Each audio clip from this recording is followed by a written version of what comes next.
Can't you just hear people meow? Yes. Yeah. Do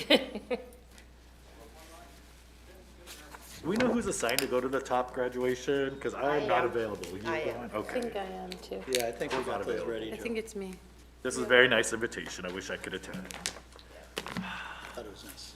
Special for them. Yes. Very special. I mean, it's Yes. special for all of them. Yes. I have a parking pass. How about that? Naomi, you know it's like a block from my house, so I'm probably not gonna use it. I won't need it. But Oh, I will that could probably- become valuable. Right? I will happily stroll 2 blocks to You show could, you her. could sell You're that on too, the you're close to internet. Shower? I'm like 2 blocks. I didn't know that. Cool. Because where Kent Station is, I'm Yeah. right back in that neighborhood. Okay. Cool, I didn't know that. That could become a scalper's Yep. dream there. You see the way I think. Whoops. Okay.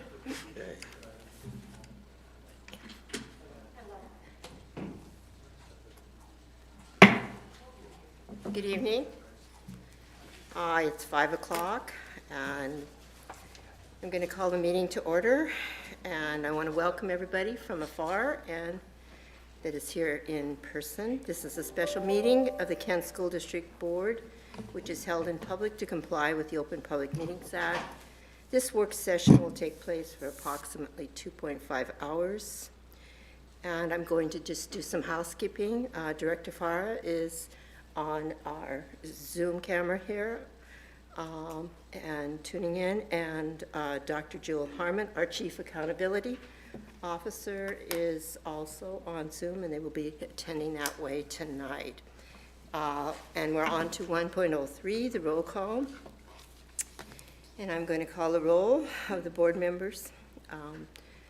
Vice President Bentel, Present. Director Farah, Present. Director Bettinger, Present. Director Clark. Present. All right. We're on to 2.01, preliminary legislative priorities. And I'd like to now call on Director Farah to begin the discussion. Thank you all. I truly appreciate the meeting that we want to make sure that we're all on the same page on the priority for our district for next legislative year, and to make sure that we have the priority communicated to WASDA on the General Assembly. I had a couple of meetings with a few of you and talk about the things that we want to make sure that we prioritize. And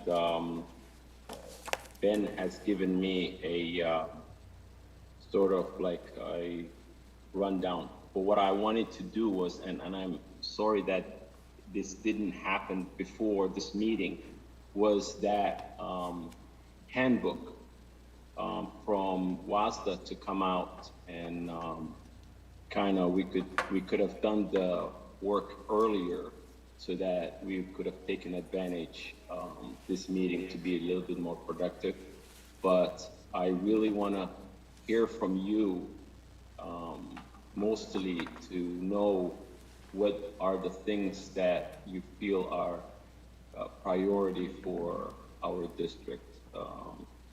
And then when the handbook comes out, then we can do as we've done before, use the spreadsheet to prioritize the ones that we feel are more important than the others, and what have you. So I want to ask you, starting whoever wants to start, and let me know what your priorities.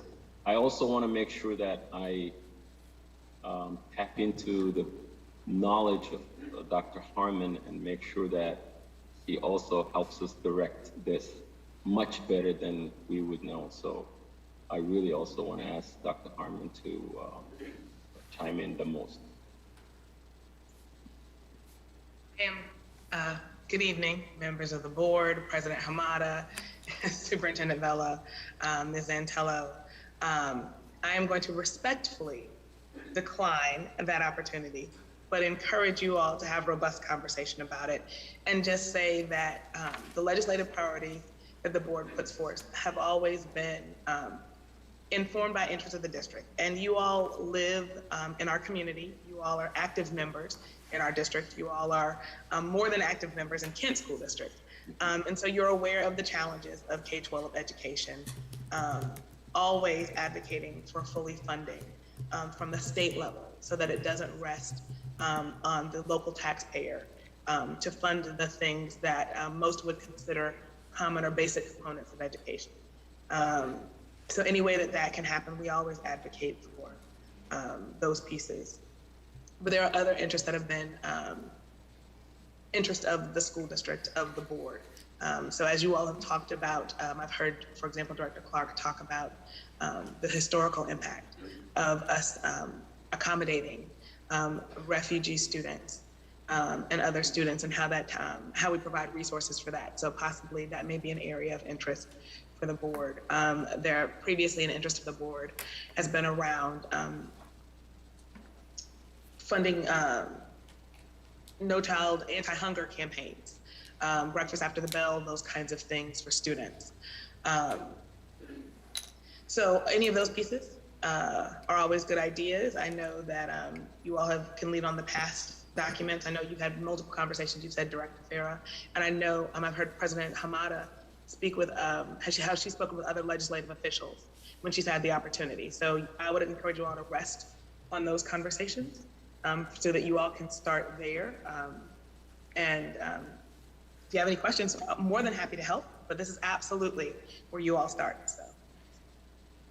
Well, just one area, and I'll just start with one area that is tugging at my heart because I've worked on so many levies and capital bond issues and, propositions and stuff for cities. But with the 60% that it takes for a capital bond to go through, I believe there is some interest. I haven't really kept totally in tune with that, with the WASDA priorities. Extremely hard to get people to that threshold of 60% that is needed to pass these. And quite frankly, more lucrative areas economically can provide perhaps with their citizens committee.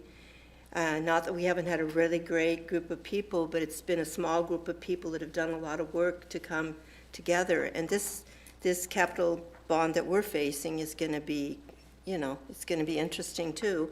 And 60% threshold is a lot harder than majority rules. So I think it's unrealistic sometimes quite frankly, with a lot of the people that are registered to vote and they don't even vote. It's to get it comes to your house. I just don't understand that. But working on that, trying to work with our legislators who, we'll have new legislators in my district, the 47th, but we can always work with all of them. And I think the common bond with all of that, with anything we have, is just like we've been seeing all across the United States on the television. If we can bond on anything, we're certainly opposed on many issues, but our kids have to become a priority. They're a priority to all of us. And making sure they have good schools so they can have growth. And that means in buildings too. The kids notice what's around them. They want to see what's around them that makes them feel like they have pride in their schools. Not that they don't have pride in their schools now, but I'm just saying all of that matters. And whether we like it or not, it takes dollars to make this happen. So that's a priority of mine, Director Farah. I won't monopolize this conversation. All right, I have a couple of topics I want to get included. Clearly, of course, as a public agency, 85% of our budget is basically people. And the trap right now, of course, is the current formula with the circumstances aggravated with COVID and attendance. Clearly, every district in the state wants protection to restoration of staffing equal to what it was in 2019, and we'll certainly join that. But the issue for me, frankly, is classified. We are short employees in several critical groups.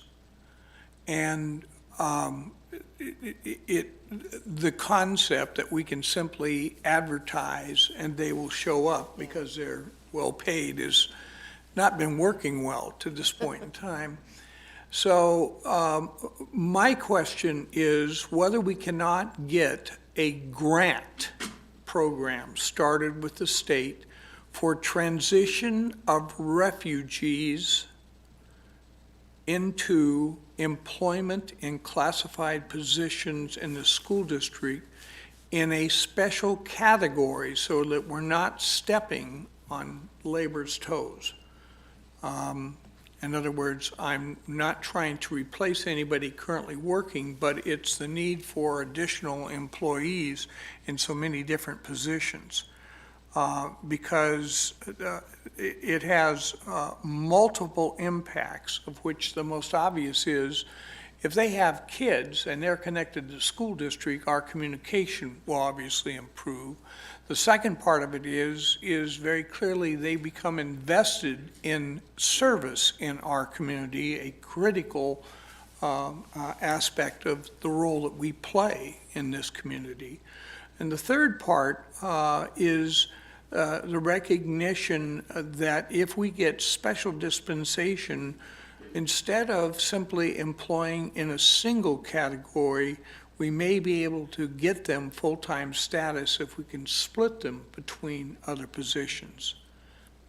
The other new proposal I'm making is one that has become evident as I continue to visit the various buildings, and that's the impact of climate change.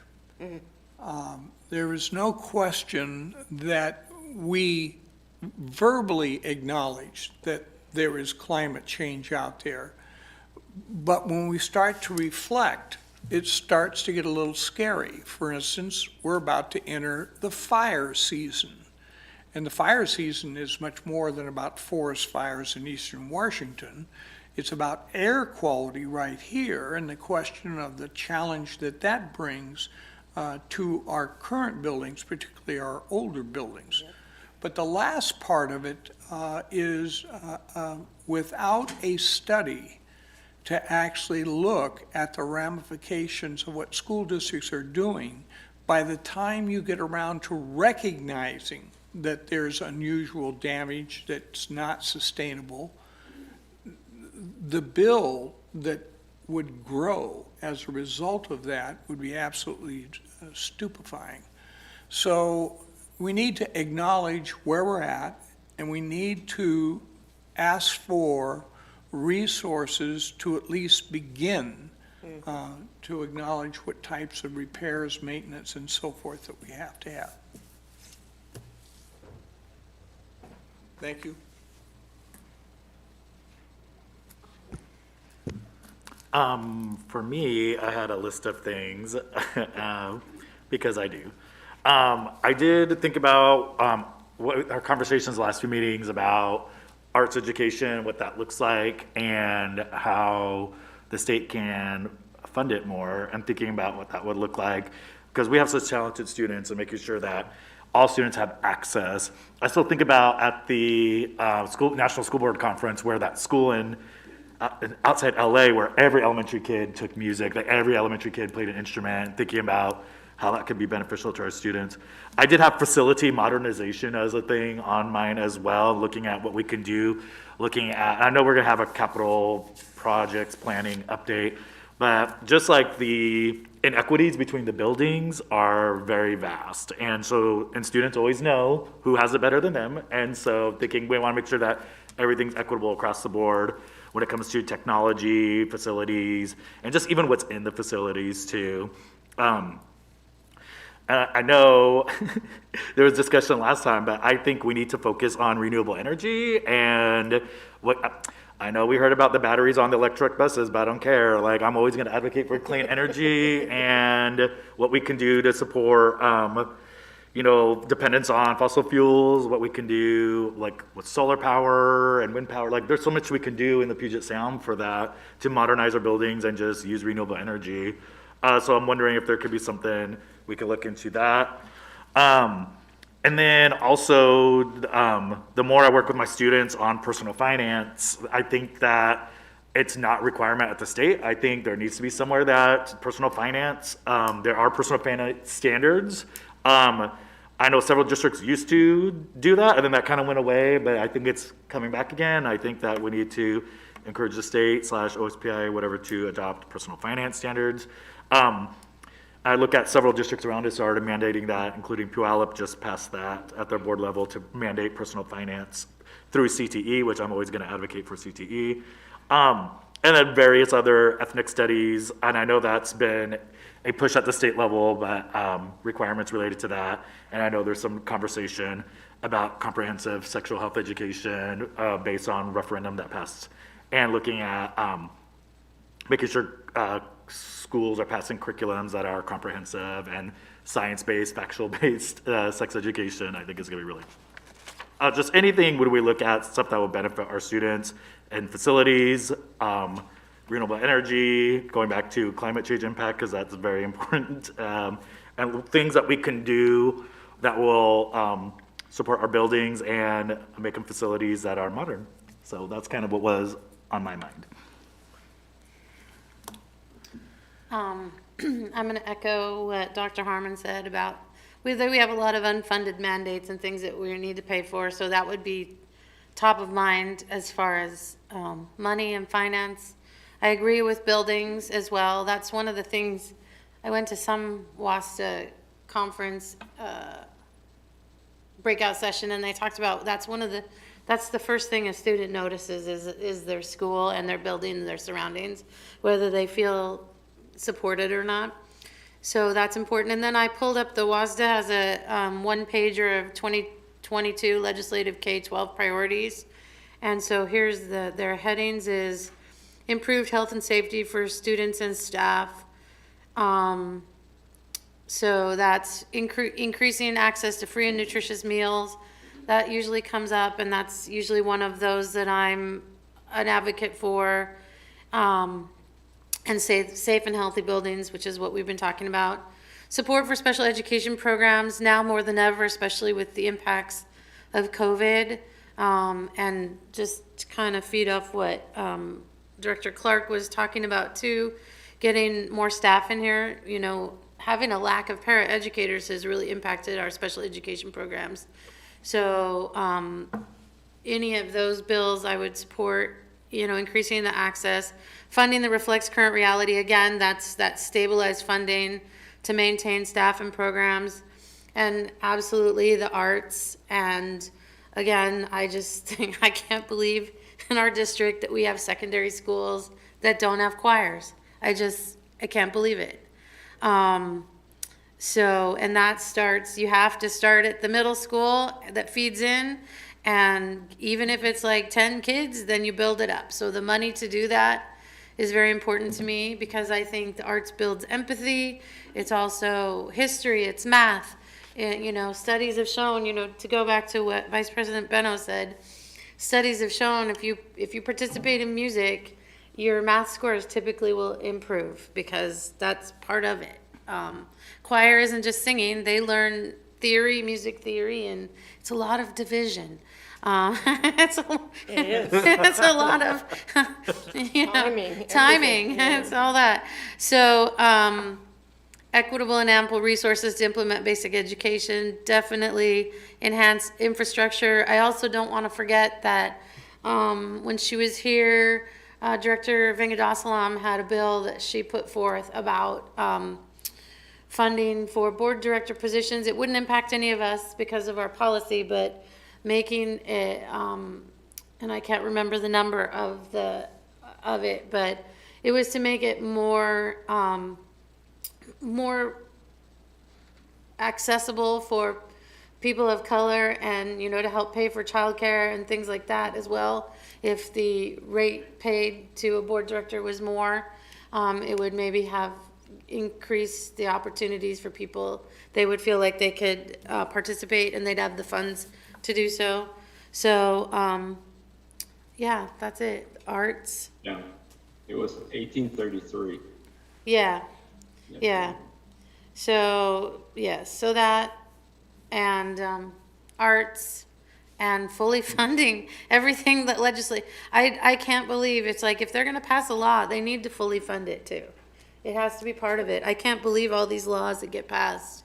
That's been my biggest eye-opener, one of my biggest as far as legislature, is that they pass these things all the time, but they don't fund them. And then it's like, I don't know where they think we're gonna get the money for it. So that's I my mean, 2 cents. I can share a PowerPoint that Ben has put together for me, and you guys can look at it and we can discuss this.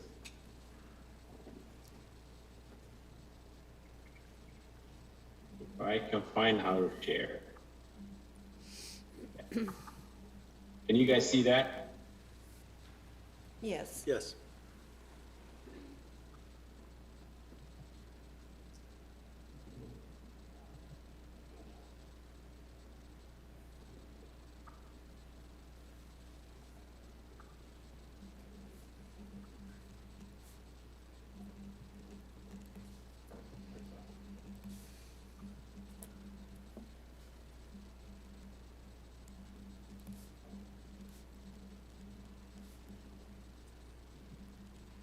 So what you guys talked about was really the things that I was also thinking about, which we could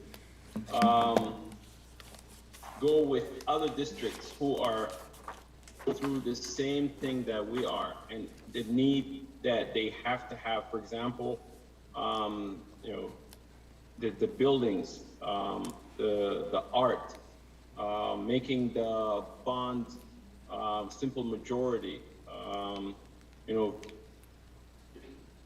making sure that, you know, funding is prototypical school model, you know, coherent student lunch. I mean, those are the things that you had really talked about, and we could go even more.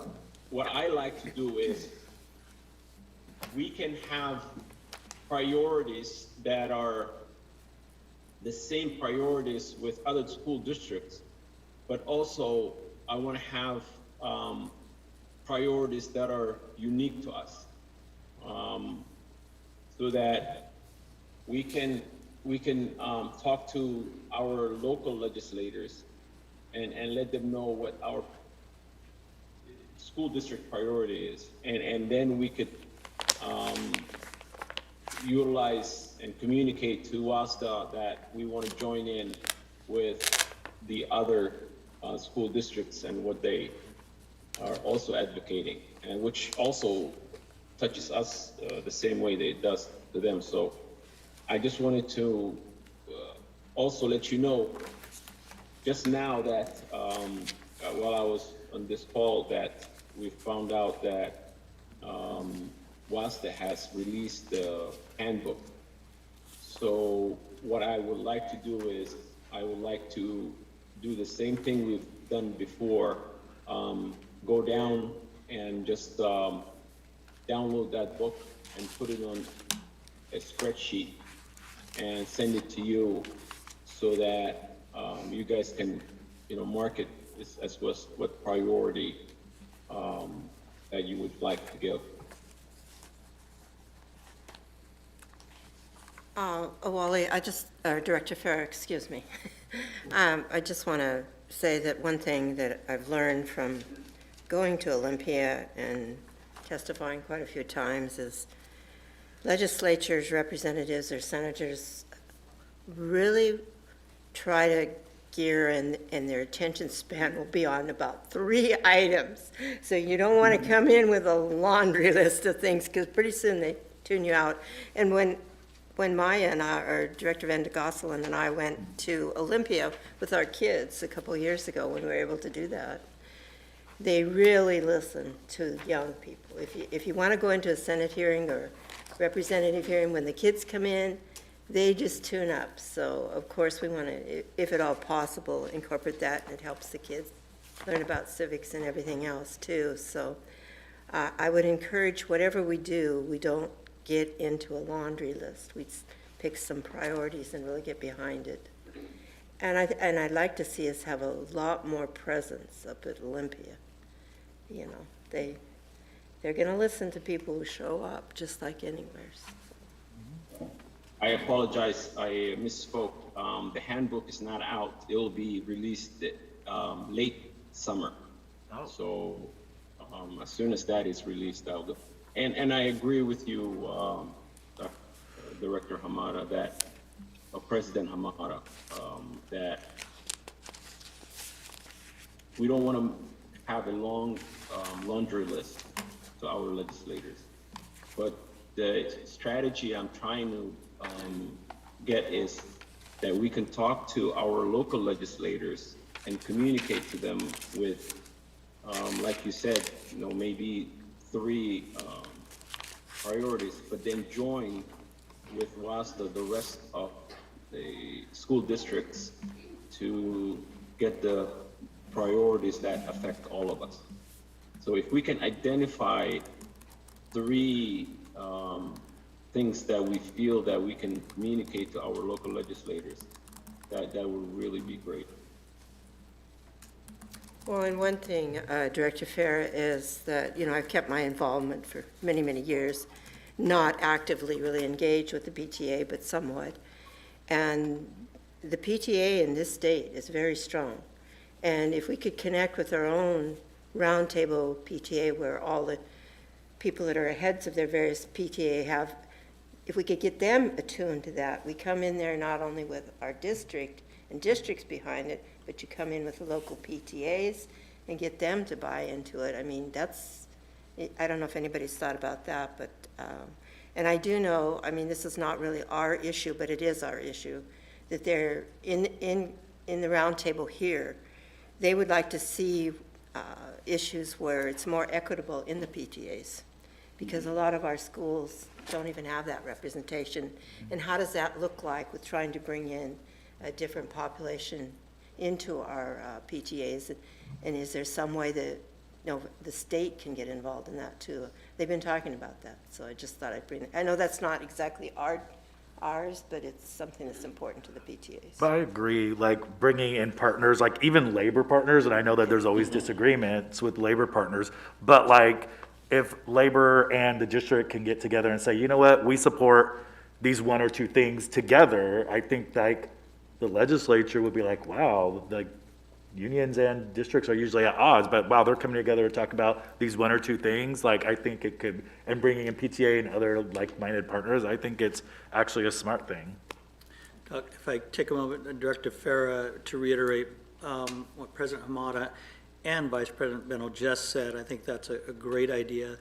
I too have spent time with this legislature in taking students. So student voice is critical. They really do listen. The other piece that I'd like to invite the board to think about, and I know we Director Farah, will partner. Thank you for Mr. Rarick and Dr. Harmon. But my team definitely stands ready to partner in those areas we're going to see within the next 3 to 5 years in terms of needs. So I invite us to think about some of those needs. The other area I think that they listen to is what are those student needs? Because legislatures already know what dollars are going out currently for supporting students.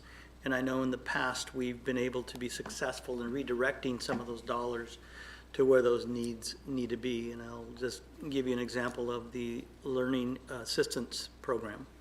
Lots of dollars there that have been redirected over the years because of some of the legislative priorities we've banded together on. So I just share that in light of where we're headed in terms of hopefully enrollment getting back to where we want it and need it to be. And we also, when we think about the whole child and the whole family, as I mentioned last meeting, that we can potentially also join together with our state district partners, labor, PTAs, students, to also push those agendas and priorities that are going to help our students. Because I agree with Director Clark that if we think about our refugee families that will be continuing to come in at greater quantities, that we're going to need to be prepared. And so by getting to the legislatures and pushing the redirection of dollars into that area, I think is be correct. So I look forward to continuing to partner with our board.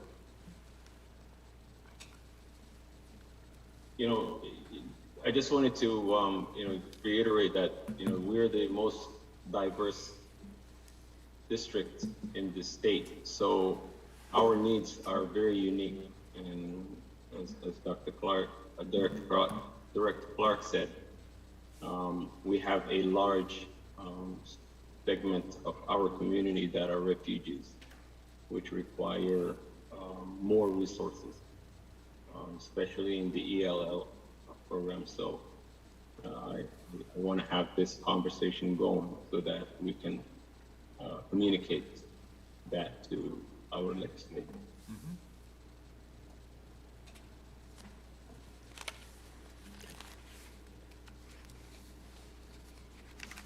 Anything, Dr. Harmon, you want to add? No, I think that what I hear is that the board is continuing some of the areas and legislative issues that they want to continue to advocate for, that they've advocated for in the past. There's some new considerations with new context that spark some innovation and opportunity for the board to join forces with other school districts, other partners around some common ideas that might help our legislative officials hear our voice in a different way.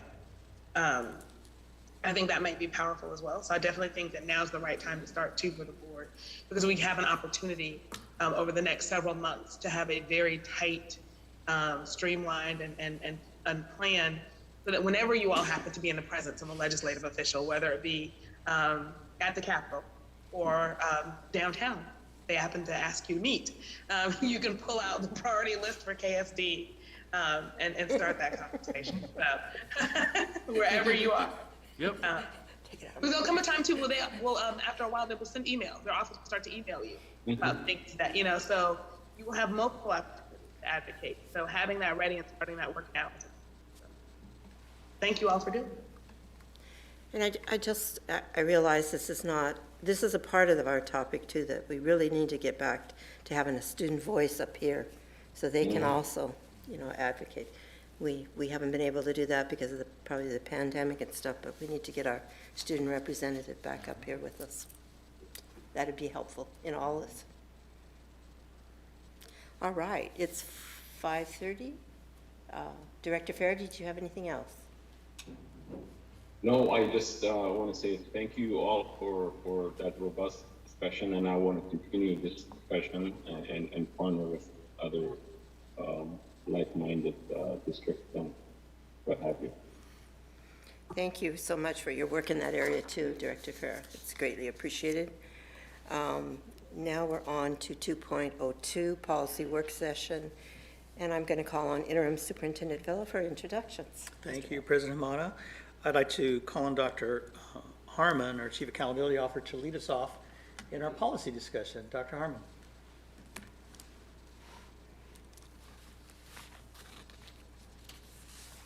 Good evening again, President Hamada, members of the board, Interim Superintendent Vela, Ms. Nantello. Thank you for the opportunity. We are going to move at a slightly perky pace this evening. We want to try to get in as much as we can before we have to share our session with the remainder of the agenda. There are two policies that I would like to bring forward to you tonight that are slightly outside of where we typically start. The board had been really putting in work with the 1000 series and made quite a bit of progress. But there are two policies that timing kind of necessitates its time. One is policy 2020, which deals with instructional material selection, curriculum selection, and support. And then the other deals with policy 6700, which is a rather interesting policy that deals with quite a few things: nutrition services, student wellness, PE and physical education. And we're going to unpack that a little bit, hopefully tonight, and move forward there as well. So I'm going to start with policy 2020. I'm going to share my screen. And what I'm going to do, rather than go through the PowerPoint, I'm just going to start with posting the policy first onto the screen directly so that you can see the changes here. And I believe, in addition to what's here, that reflects some update from WASDA. So WASDA updated this most recently in 2015. I believe our last adoption was 2014. So this reflects some update for WASDA standard as well. And I believe Ms. West, Chief West, is in the room if you have questions regarding some of this as far as what it looks like operationalized for Team KSD. First thing I noticed is that there's just a weird sentence under course design and selection and adoption of instructional materials. It just says, the board recognizes its responsibilities for the improvement and growth of the educational program in schools. To this end, the course designs will be evaluated, adapted, and developed on a continuing basis. Instructional materials shall be state learning standards and enable all students. So it's just kind of little, it's at the very top. It's like the first paragraph. And the third sentence is just doesn't read, doesn't make sense. Instructional materials shall be selected state learning standards. I think there's a verb missing. I can check that in a WASDA model just to make sure.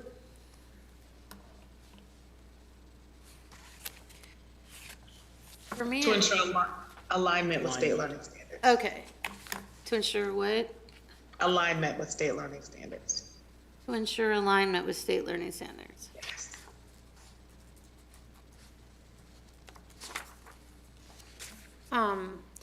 It might be helpful to me, and maybe other people, to have Ms. West just talk through the changes, or is that too open-ended? Nope, I think I'd like, Ms. West is here that, Because she's can the talk. expert on this. yeah, she can talk about the state standards and how the alignment piece Yeah. might be Yeah. a good revision. Ms. West? Hey, good evening, President Hamada, Vice President Beno, members of the board, Interim Superintendent Vela, and Ms. Zantello. What you're seeing here in terms of the updates directly to 2020, the policy, is WASDA model policy. There are very few sort of district inserted revisions on the policy itself. Most of our updates are on the procedural level. Okay. So in terms of WASDA's thinking around some of the changes, I don't think I could necessarily speak to that, but I could provide some context if you have specific questions about some of the changes that you're seeing, and I could, just from my experience, kind of maybe provide some information as to why Yeah. that update might be there. I think it's the last paragraph, which is brand new. The intent of the board is that the superintendent delegate responsibility for examining, evaluating, and selecting all supplemental and temporary supplemental materials to the professional staff of the district, which I do not disagree with. But state law requires us that the board is ultimately responsible, so, and again, you didn't write this, so. So I think what that may get to is just with all of the legislative updates for policies or procedures, things that districts are expected to implement, typically the superintendent ultimately is responsible. Right. And the process, the practice, the accountability for implementation, ultimately the superintendent kind of designates someone in the organization who's responsible for seeing that through. Yeah. So I think that that's what that statement is referring to.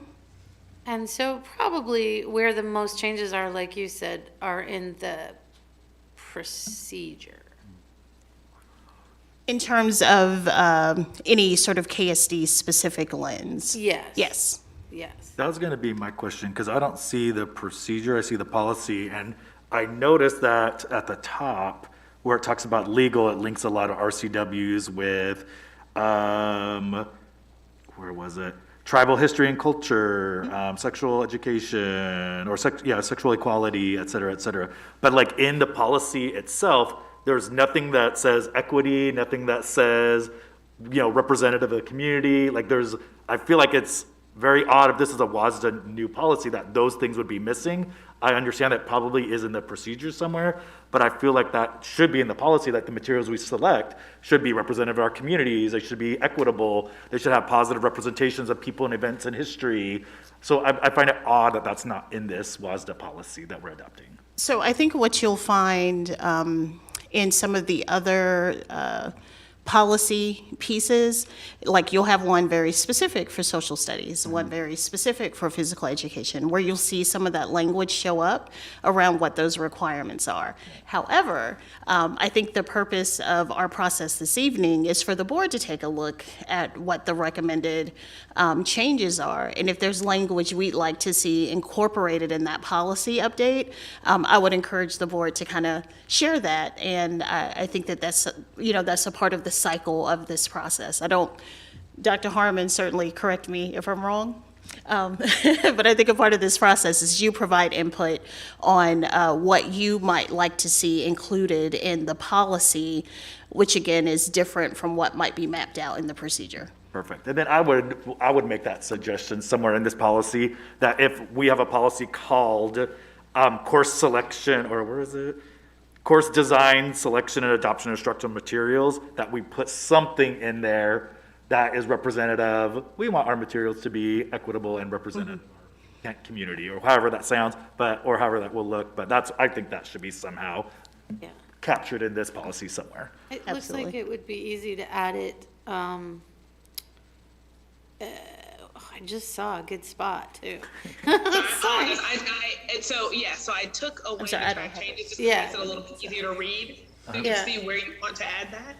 And I would say, Vice President Beno, this is an instance where the board engaging in this update is actually making it more current than WASDA's current model policy. So the last time they did the update was 2015. Yeah. Yeah. And not that equity was not important in 2015. It has a different context now than it did Yes. then. Yes. And so it is appropriate for the board to have that be a piece of language that they want here, since they're going through this process now. So. And I will say that OSPI does require, as a part of the instructional materials review process, that we use their rubric that's focused on equity, anti-bias, and cultural responsiveness. I love that's there. I wonder sometimes, depending on political climates, if a different superintendent was in place, if things like that may not be there in the future. Well, it's actually like a requirement from OSPI that's included, so. That's good to know. Yeah. That's very good to know. That's great. Thank you for educating me. That's pretty awesome. So under selection and adoption of instructional materials, it's like 1, 2, 3, where it says the superintendent or designee will establish procedures for core material, alternate core, and intervention material selection and adoption using criteria around evidence-based practices. I think there is a place potentially where we could say, and, culturally responsive practice, or whatever language you would want to use. But it seems like that's one logical place that it could go. And I agree that, some language, to be specific, again, when we adopt policies, this policy hasn't been updated since 2014, so that's 8 years. That's a long time. So, Yes. Sometimes these policies, we're not just doing it for this point in time, we're doing it until it gets updated again, which if it's another 8, 10 years, if we make sure that it's clear that we want to do that in there. Because whatever we put in the policy informs the procedure as well. So,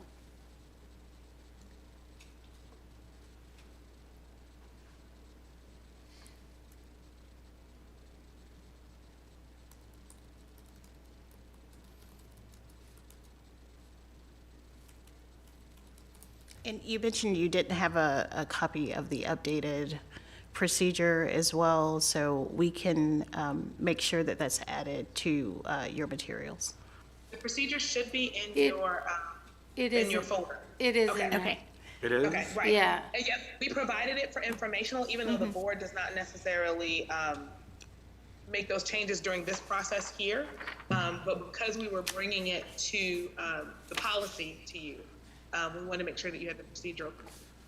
I There only were gonna be see procedural. the policy. You have to Let's- back out. I'll have to back out. You have to back out of 2020 and then go into. Oh, there's 2020P. Yeah. So, okay, got it. Thank you so much. There it is. My bad. No, that's where I was looking for it first. So it looks like you've made significant changes. And, did you follow WASTA model or? Yes. Yeah, okay. So some of the changes, if I could, off the top of my head, think of like what some of the few major shifts might be. One is in the area of supplemental materials.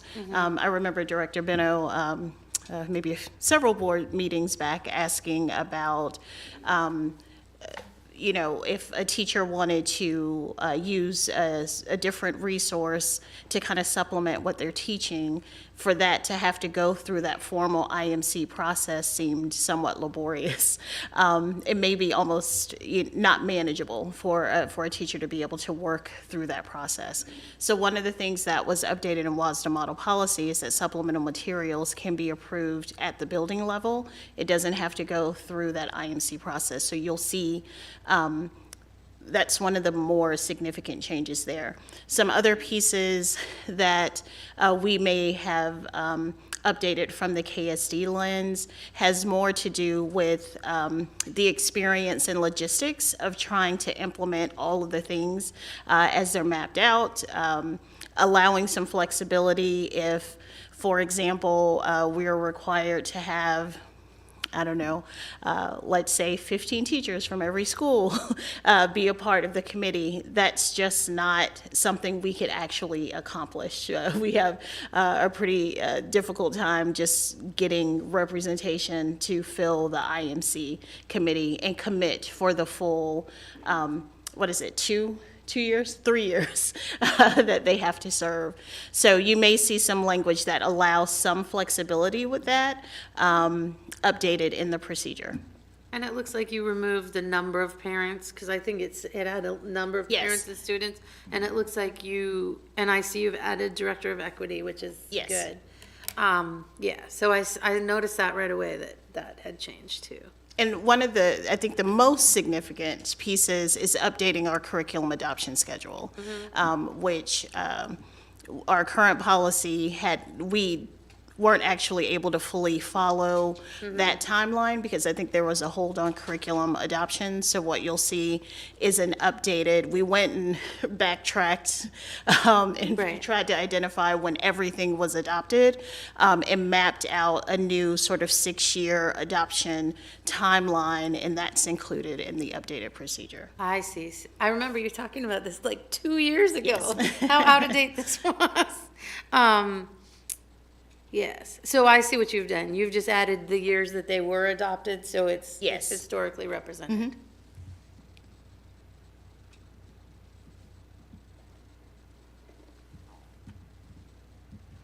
And then you've captured all of this year, I see. And then next year is health, fitness, art, English language.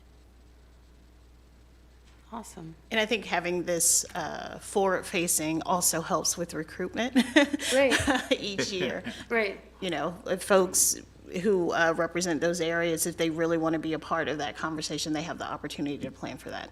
Right, and they know what year it's coming up. Oh, Yes. that's good too. So my only question is going to 23 and 24, is that even far enough out? Or is it just, that's about as far as planning would go? Well- Or would you then pick up the schedule again and go Yes, back? I get it. absolutely. So it kind of shows the range of I the see. adoption cycle. And then you would ideally start over, update the years again, and Okay. start that process over again. Okay, so like 24, 25 would start again with, that would be K2. Yes, I get it. Oh, that's good. I have a logistical question, mostly just because I teach health, and on the documents I see health and fitness. I thought OSPI moved away from health and fitness and moved to health and physical education. Is that just not updated in this, or we have not updated that in Kent School District? Do you want to speak to that, Dr. Corbley?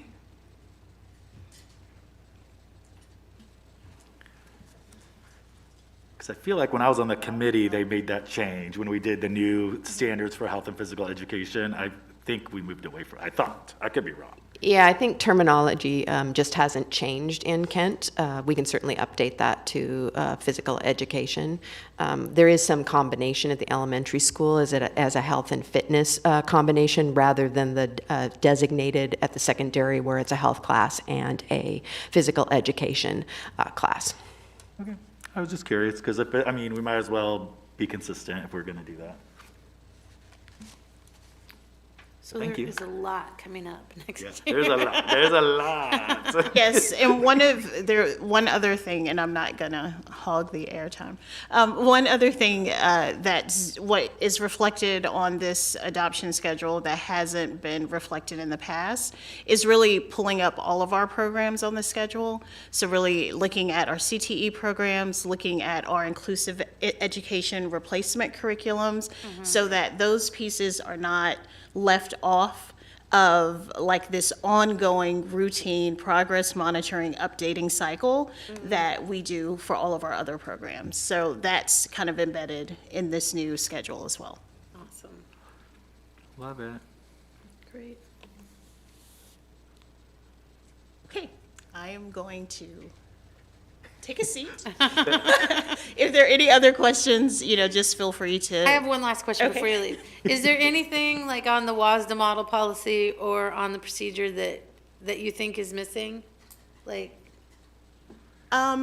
So I think the policies and procedures give the appropriate amount of generality, so it can be broadly applied. What you may find is that in practice or protocols that we want to follow, what we're trying to do in teaching and learning is just document those pieces. So although it might not be explicitly mapped out, because then the procedures and policies just get longer and longer and longer, that we keep a record of like what's our protocol for pulling together a curriculum review team, for example. Right. So really beginning to document some of those pieces. It would be, I think, a little overwhelming to have all of the pieces and possibilities that could be considered kind of embedded in the policy and procedure. So it does allow districts the appropriate amount of flexibility to kind of adopt and modify practices if they've been found like to not yield the results that we're looking for. right. And I see also on the book, Citizens Challenge of a Book, you've changed it to the resource, to all kind of resources. It's not just books, right? Is that a change? I don't think that, I think it has so first, the challenge materials procedures that are in there have always been general, like not necessarily for a book. It's for curriculum, like a textbook Right. or a video or articles. Yeah. Those pieces. So I don't think we necessarily made that broader. What we did add was student, and kind of named specifically, like who could challenge a resource. We wanted to make sure that that language was a little more inclusive of all the folks who would have concerns that they might want to raise. Yeah, trying to 'cause I think if see there's- that change. That was going to be my question, because I noticed that it was it was a strike through it, that library resources was removed, but it wasn't replaced. It was more of a general, 'cause I don't know what paragraph, I'm on page something, 4 of 28 at the top, where it said, in the strikeout version and the track changes version. Are we in the procedure or are we in? Oh, the procedure, my bad, yes. I'm on page 4 of 28 in the procedure, where that part was removed about library resources. And I know it's probably opening a can of worms, but that's striked. I still don't know how to say that. Oh, well. Stricken? Is it stricken? Stricken? Vice President Beno, if I may. Yeah. We do have so this is a highlighting actually somewhat of a little bit of a policy and procedural problem. Yeah. So there actually is a policy around library material that is separate from the instructional materials policy. Got Where it. it starts to get complicated is that the procedures for the library materials policy is incomplete and references the procedure for instructional materials, 2020P, when wanting to challenge and following that process. Got it. So what I would suggest is that when the time is appropriate, probably when we've settled the current issue that's open on the table, that the board then go back and look at the library policy, the library materials policy, and then update the procedures accordingly to reflect that process and protocol. Would be I think, the right suggestion. Can we just put that on the agenda as an upcoming near future thing? Absolutely. I think Okay. the reason why I've been hesitant to put it in is because there's an ongoing and open issue, and I Yes. didn't want to be seen as trying to change the policy in the midst of. Yeah, that doesn't look good. Right. So I was trying to wait until that door was closed, and then have the board go in and really review the process. That But makes is a the lot of intention sense. to bring it forward. And so for that reason, I don't think that the strike through or the removal of the language around the library piece was an intent to circumvent a process or do anything. I think it's just part of the process of trying to clean up and align the library procedure and protocols for that from the general instructional material procedure. That makes a lot of sense. I really appreciate you explaining that because that feels like it's been confusing, but now I know why it was. It is. Yes, like I said, it's a bit of a procedural and policy problem that existed, and unfortunately, we were in it too deep before we could correct it. This is the perfect time to do that, and I think hopefully we may be in a place either if we have the opportunity to have a July policy work session, but if not, then bringing that forward in August. Yeah, and I think WASA just updated 2021 in, like, just in December or something? December 2021, I It was think. actually one of the ones on the slate if you go back to the first PowerPoint when I listed the policies that we were trying to cover, Yeah. that was one of them before we kind of had our own specific issue. Yeah, And it was just like, no, it's not appropriate right now to kind of change the practice while you're playing it. So yeah. This is a massive amount of work. Yes. Thank you so much. So to go back to 2020, I'm not even trying to sharing the right thing anymore. I don't think you're sharing. Yeah. Oh, thank you. I want to go back to the policy really quickly because what I don't want to happen is the procedure to show up on the agenda for the upcoming and the policy not reflect Yes. what the board would intend. And so the track changes are kind of in here, but I cleaned it so you could read it. I took the suggestion of Vice President Beno and Director Bettinger and tried to add just a little clause in this section to see if that reflects what your intent is. If not, I'll try again. I'm having a bit of writer's block this evening. Usually I can do this while you are talking, but tonight I'm not really pulling it off well. Yeah. Thank you.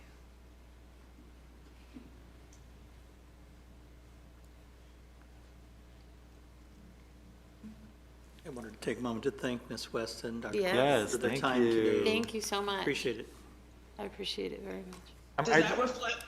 That looks good to me. I like how that looks. Yeah. That was the only change that I heard of the board. Director Clark, President Hamada, I don't know if Director Farah, if you have any other suggested changes, if that is appropriate. I want you all to reach some consensus before we move forward, that I'm clear kind of where we're going next. I'm fine.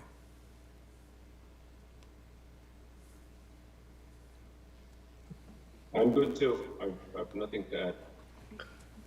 Yeah, I'm fine. So I'm sorry, President Hamada. No, I'm fine with that too. Okay, so then based on hearing that, I believe that 2020 is going to show up on the next board meeting. It will be second reading because we've had our first reading here. That change that we added tonight will reflect there. And then on the informational section, you will see the procedural component of it. And just as a reminder, it's also in your folders if you want to take a read of that. And but it'll also be on the agenda on BoardDocs as well. Finally, it's been a long time. It's been Yes. over 2 years coming. This one. All right, so we are moving into our second, kind of outside of the 1000 series policy tonight, and that is policy 67.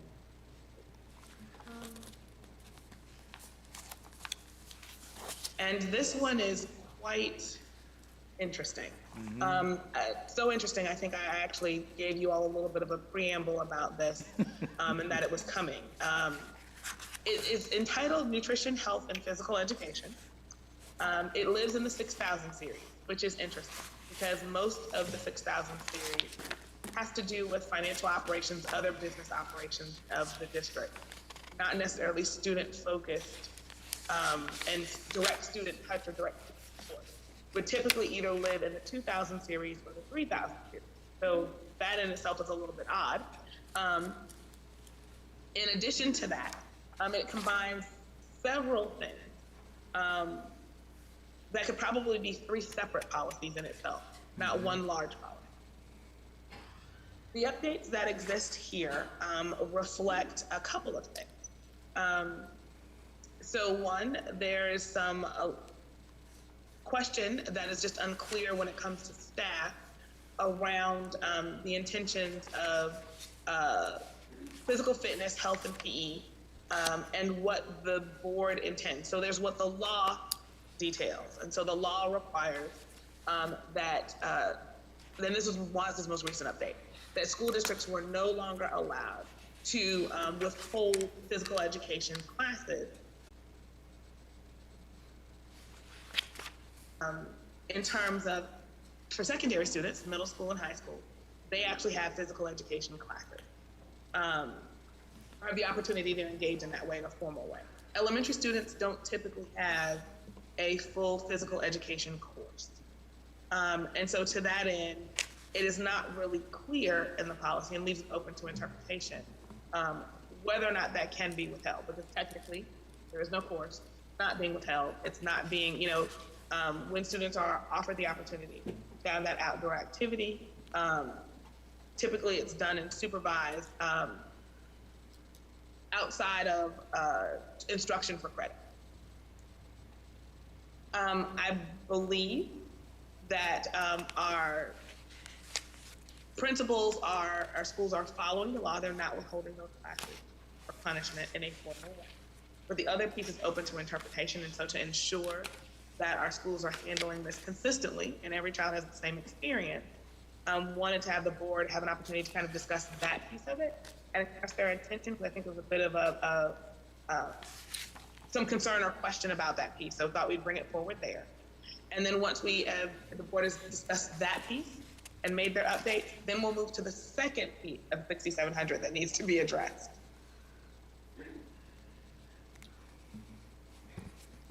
Dr. Harmon, I'm lost. So are we talking about withholding recess? Yeah, that's, We're talking about withholding recess. I'm sorry if I did not make that So, and I mean, that's come up because some states are making it state law to not, you can't withhold recess.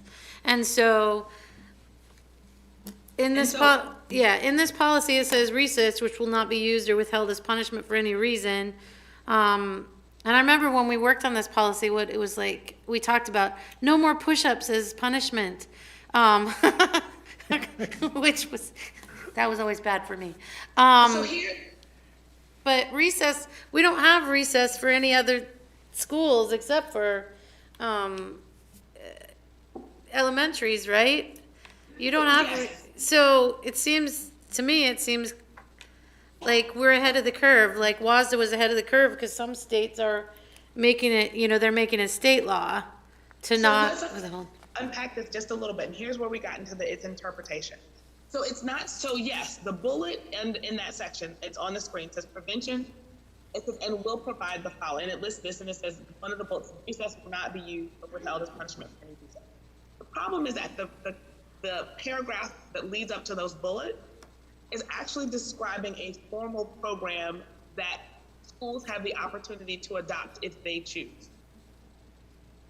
So if you read the full paragraph, it's saying that if schools are operating under this program model, then these things happen.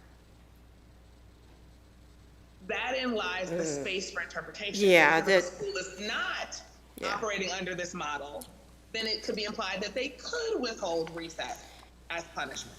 Do you see where I'm Yeah. I'm not trying to get Yeah. I just want to see like where there's this like gap in space for interpretation. Yes, the bullet clearly states it without question. But if you read the full thing, it says, yes, if they're doing this, then this is what the program entails. These are the components of the program. But it clearly states that the school could choose to follow.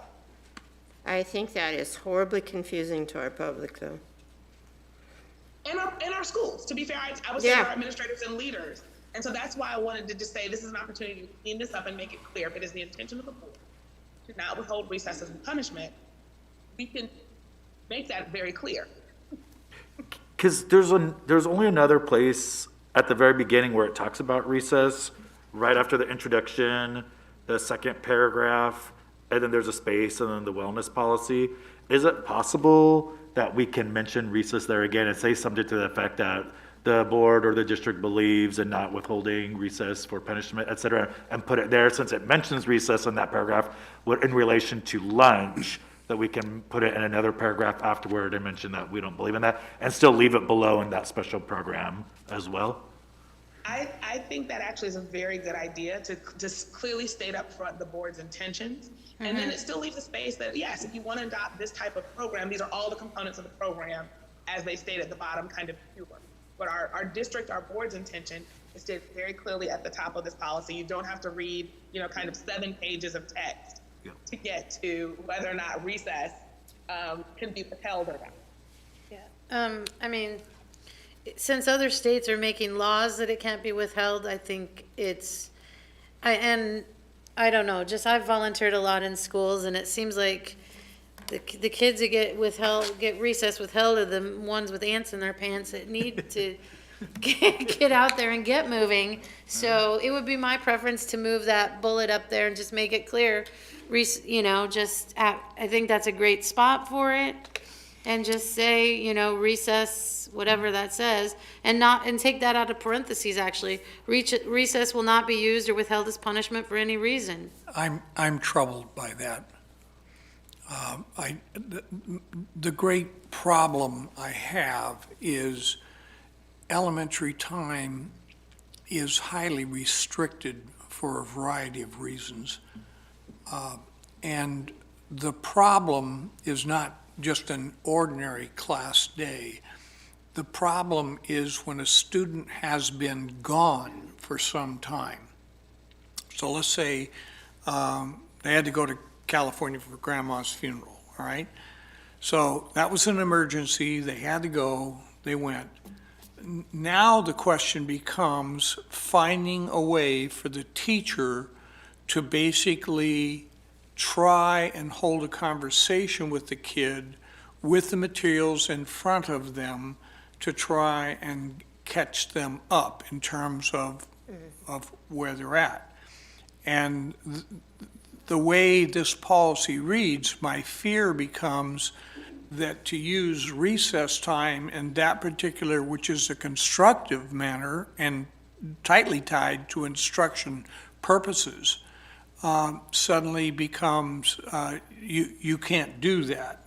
And I'll ask the superintendent, since he has experience in elementary, how that fits. No, thank you, Director Clark. You're absolutely right. I can give you other examples of students missing time and then coming back and not having a lot of days in school. And so when you look at it that way, certainly it impacts anything that you keep a student out, whether it be through a vacation or a funeral, like you said, because if you start looking at the total time in class, and by that I mean and whatever requirements from state standards perspectives, it begins to impact them. And so I would agree that it does have an impact on our kids, anything we keep them from, because the day is so tight, as you said. But this is only talking about using it as a punishment. Yes, So- but the problem with it is it begs the question whether the kid would not interpret that as policy. I'm being punished, but I had no choice to begin with. But even then, as best practice, even as a teacher who teaches high school, I never use lunchtime as an intervention to say, hey, come during your lunch to talk about being gone from. I will never do that because I need that space to eat. I need that space as a mental break. I'm not going to throw more stuff on. That's me personally as a teacher. That's my belief, is I don't believe they should use recess or lunch as an intervention time. I think there's other appropriate places that can, at least to me, that can happen. I think that I don't know if it's a best practice to. I would agree with you, Vice President Bennell, with that I believe that's true. I mean, that was true with me as a teacher. I also know the reality in some of the schools are where some students, so I'll take the arts, for example, that students want to work on additional time for band. And I know I would create the time for that to be able to happen, whether it be before school, at lunch, so it's their option or their choice. And so there are opportunities there for students to do that. Clubs. There are clubs sometimes that will meet during those different times. So I would encourage them to meet in the morning. Again, back to my point earlier, is that during the day, there's only so many minutes. They eat lunch for X amount of time. They do need to be out, and so those are, I prefer them in the, before or after school if it's possible to do those pieces, but. And I mean, you could add language in there, that if a teacher, with permission from a parent, the teacher could meet with a student during recess to catch up on missing work, add in language. I'm not opposed to adding language there to just to make it clear. So it's like, if you're going out, if you're taking 3 weeks to go to Disney World and you're missing all your homework, and it might take some recesses to catch up, so. I support what Director Bettinger has just pointed out, and if we could include that language. Yeah, just. Dr. Harmon, did you're listening intently, so hopefully you captured Director Bettinger's. So, yes. Great. So what I heard is we're moving in the direction of compromise and consensus on kind of what we want this to look like. So, language that speaks to clearly withholding this as removing the possibility of withholding recess as punishment from a purely punitive standard, meaning you misbehaved, we're going to take your recess kind of thing, not from the child's perspective of punishment. So yes, Right. I am having trouble in a particular area and I need support, or I need to make homework or something, or whatever, or a test. And I'm going to use your recess time to do that. Yes, a child would interpret that as punishment. Yes. Yeah. Talk about needing some kind of parental support or permission or notification around that. Yeah. And that makes sense to me. And because I think if you head that off at the pass and you say, hey parent, I'm going to need your child is going to probably need some help catching up. Is it okay if we use recess time? I don't love it, but I'll support it. I don't think it should be used at all, but I hear, so I'm going to support my colleagues, even though I don't love it. Okay with supporting my colleagues. Yeah, it's compromise definitely, because Yes. I think kids need their recess time, but there are extenuating circumstances. I hear that. Yeah. How is this policy conveyed in action, though? Because, I've been getting a lot of emails about our kids are not getting their recess time. Do we Well, that's exactly it. I think therein lies the questioning of it. So I would say that our administrators have absolutely been following what they believe is the intent and the letter of the policy. The problem is that technically in elementary school, they don't have physical education requirements. Yeah. And so there's nothing that says clearly in here that they can't have recess. Now, I think there's something different about how we then communicate that this has been updated and that the intention has changed so that every school administrators are aware, so that they can communicate that to their staff once that's been adopted and approved by the board. So I think there's the, how we use our EdLead to make sure that they're aware, how we use our, we have a weekly communicator that goes out to our school that has been updated so that they're aware of these things. So multiple ways that we can communicate that there's been a change.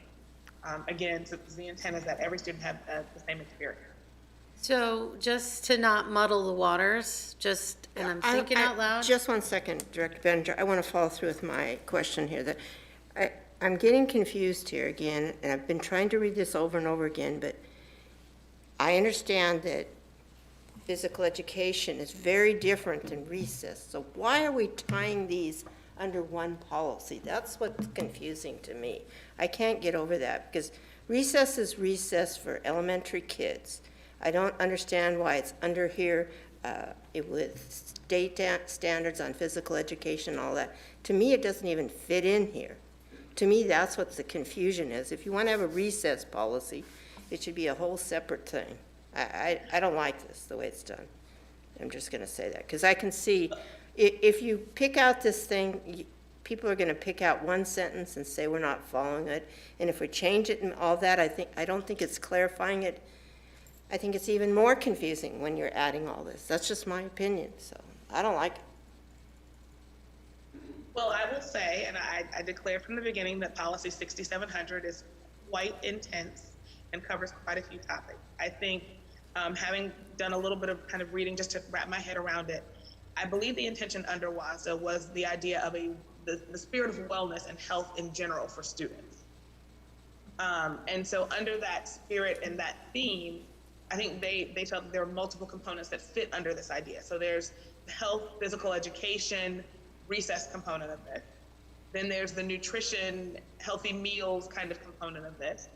And then there's the whole idea of kind of a wellness, just general policy, and they've gone back and forth on the idea of a committee at one point was a piece of this that existed in WASA's mind that no longer exists. So I think that's why it's all in one. I would agree that we probably could unpack this into multiple smaller policies that are easier to follow.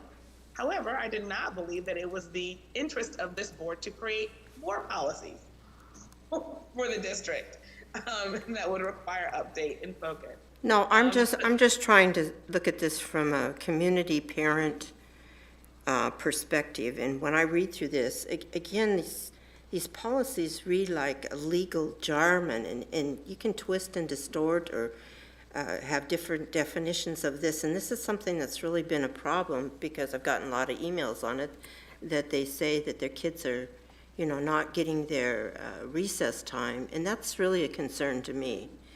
And I know how important that is. I know how that can help a lot of kids, especially the kids that really need it. And this policy, the changes we're making to me, and I'll, I'm not in control here, but I just think it doesn't clarify, it doesn't help our staff, and it doesn't help our community. I think things have to be simple, especially where there's things like this that are so convoluted. If you go into all this, to me, it just confuses it. And I'll be quiet. Well, I think we were on a path to compromise and consensus. And I think there was some balance here. So although this is a very lengthy policy, I think by placing the declarations around the value for physical activity and all of that right up front, and stating that,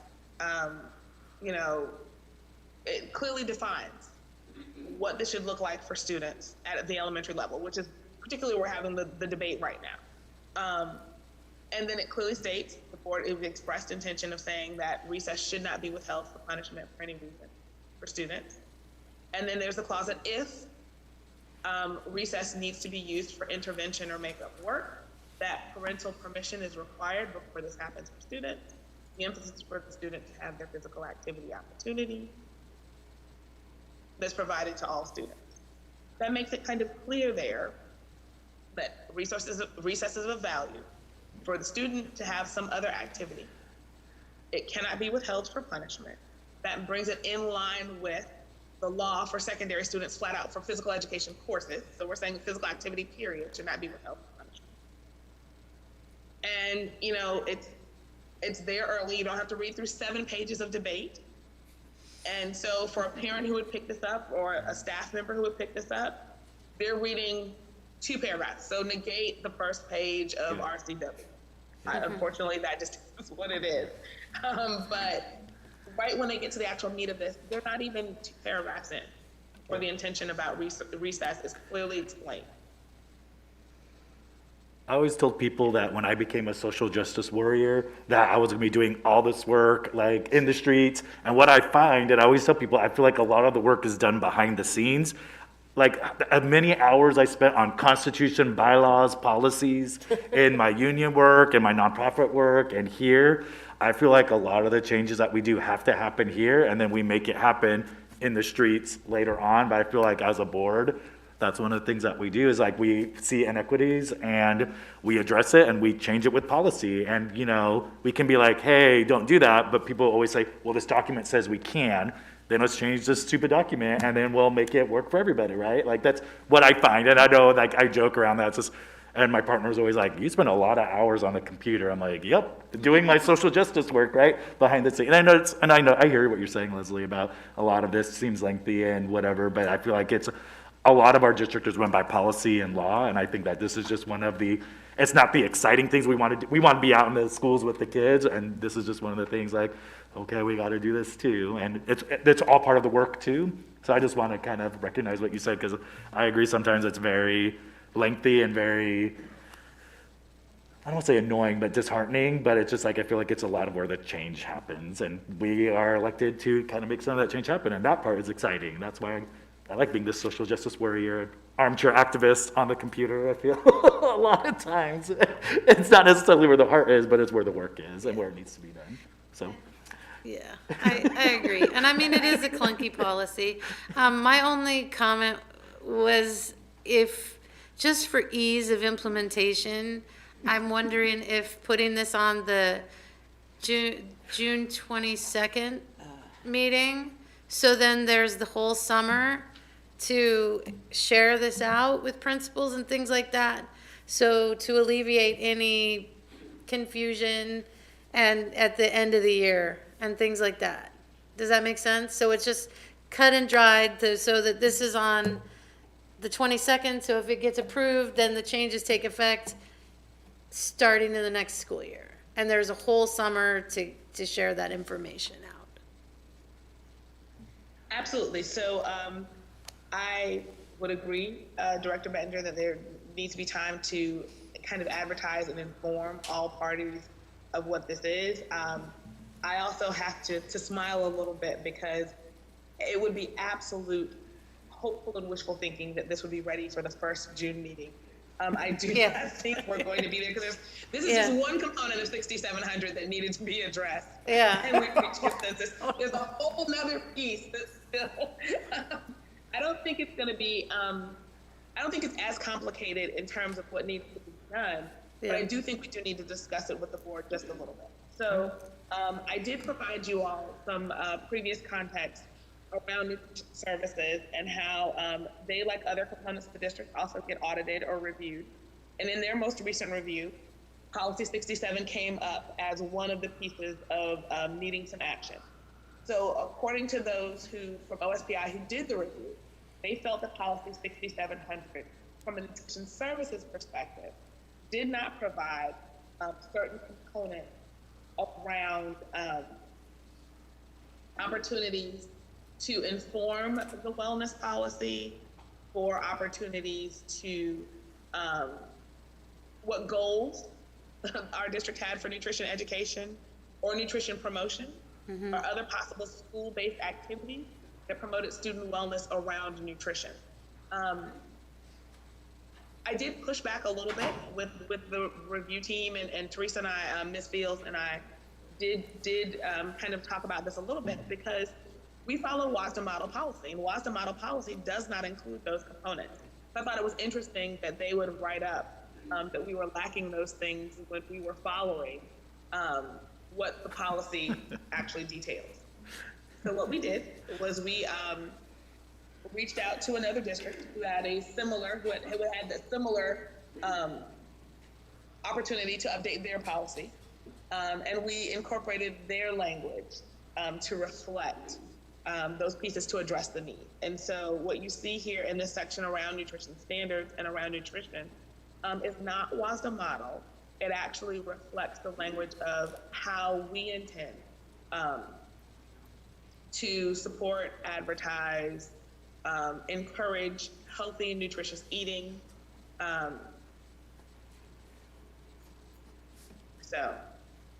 So all this, Just wanted to, yeah, so this isn't WASDA, but this came out because of OSPI. yes. So interesting that, oh my gosh. Yes, yes. So, like I said, to make a very long policy even more complicated. Yeah, Yeah. And we said, well, we follow WASDA, and it's not in WASDA. Like, look, this is WASDA, this is us, this is, you know. But nevertheless, we do, and as you know from previous presentations from Ms. Fields, she takes, and her team, the support that they provide our students with healthy eating choices and all of those things very seriously. So it's not an unwillingness to want to do this. So this is our attempt to address the concerns from OSPI while still being true to, I guess, what they feel are the nutritional philosophies and tenets that we can live with. And these are all things that they do anyway. We just tried to put it in writing. so can we share this with WASDA? So no other district, I mean, so I'm being totally serious, because if this is something that OSPI dinged us on, and this is I mean, this is a newish policy anyway, and WASDA should know that it's missing important components. So we are going to share this with them and say, hey, just so you know, we Right, are getting, you know, schools are kind of getting punished a little bit, or not really punished, but, you know, just kind of warned that, hey, you're out of compliance with this. And we're like, well, you know, we understand that we're not policy perfect, but this one actually does reflect the language, at least around this area, it reflected exactly. So nevertheless, those are the changes. Because of so much that needed to be addressed and changed in 6700, I didn't think that we would get to consensus around all of it in this first round, but I did want you to have an opportunity to start to look at these components, understand fully what was on the table and why these components were here. Fully recognizing that there really are three separate kind of topics in one policy Yes, that exist. yes. But it's unavoidable unless we start stepping outside of WASDA and we create our own separate policy around these issues. yeah. So these are the components of the free and reduced lunch pieces. Again, clearly stating that we provide free and reduced price meals to our students in alignment with the federal national school lunch program. Right.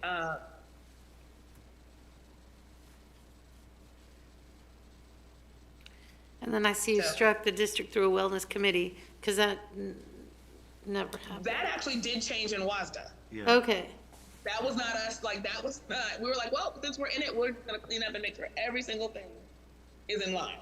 But now, again, that is something that was WASDA's intention initially in this when they started. It doesn't mean that it's not a good idea. It then just, it complicates matters just a little bit, because under this, then the wellness policy would address, again, kind of three separate issues. So nutrition and the school lunch program. It would also talk about the curriculum around health, fitness, and physical education. And then there's the whole piece of, well, there's not physical education courses at elementary school, putting recess back on the table for the wellness. This drives me nuts. Just out of curiosity, can we not follow this 67 and have nutrition policy separate from physical education policy? Is it possible? We could. I have generally discouraged and really tried to push us as a district to be as closely aligned to WASDA model policy as possible. as you all know, as we've gone through this process just this year, anytime our numbering has been out of alignment with WASDA, I've encouraged us to kind of renumber and get things back in line. I'll own the fact that I've said I think this one, I don't fully understand how WASDA got here, and I think they may have gotten it wrong a little bit in terms of the numbering and where this lives and how complicated it is. Because some of these components, like I said, if we're talking about instruction for students around physical education and health, so teaching them how to make healthy food choices, healthy activity choices, that doesn't live in the 6,000 series. Yeah. It's not. That's, You know, so, you know,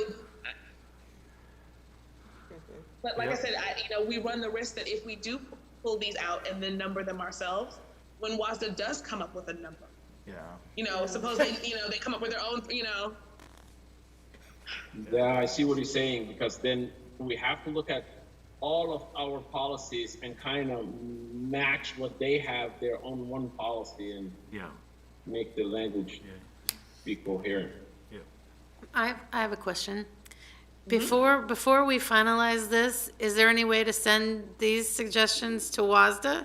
Because they might look at this and then change it again, and then we might have to change it again? yes, so I'm not suggesting that we push this one forward. I was actually Okay, good. Yes. I'll support that. No, I fully expected that we would get into a second reading of this and possibly a third. It's Right. rare that I hope that we go that way with the policy, but because this one is so deep and there's so many areas. Yeah. What I will say, though, is that we will begin communicating for the sake of school-based staff and our students and families. And we will begin the pre-communication of the board's intention to make sure that recess is widely accessible to all students. Yes. Yeah, I believe that's a clear definitely. intention. Yes. Definitely. Yeah. And then then our legislators can focus on some of our other legislative priorities rather than recess. Right. Right. And so I will say congratulations and thank you. We have completed 2 of our slate of agenda today. They were two very meaty and very important ones. So while I would say that your intention and dedication to the 1,000 series and how you govern yourself is very important, but the work you did this evening actually has direct impact on students and their experience. And so for that, it may not seem like you made a lot of progress, but you really did. And so thank you.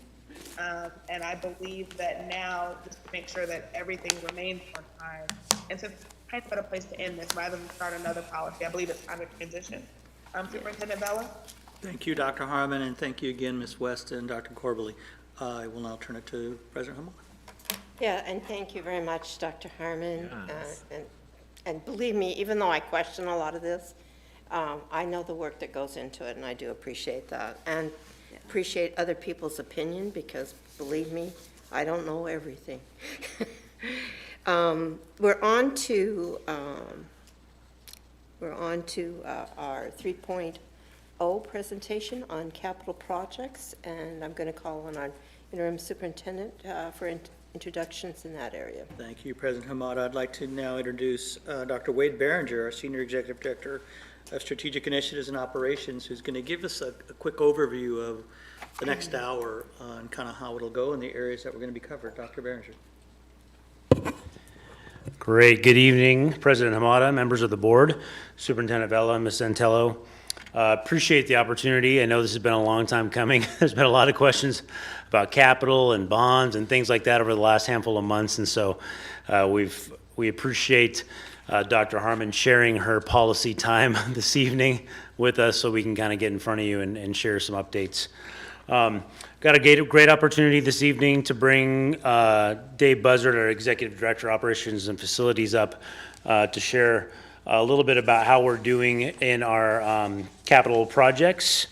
And so he's going to come up and walk us through 3 different presentations tonight. It's all in one slide deck, but it's 3 different presentations, and we'll have opportunities for questions there. The first one, he's going to come up and talk about the new change order policy, and then he's going to discuss the 06 and 2016 capital bond projects, give you an updates on those, our 2018 capital levy projects, and then our recommended change in projects, and you'll see those as you've seen those slides And so then we'll stop and ask questions around those particular pieces, and then we'll slide into a conversation around capacity, which I know is a topic that we all want to talk about, because that has an impact on boundary work, which we're doing currently right now.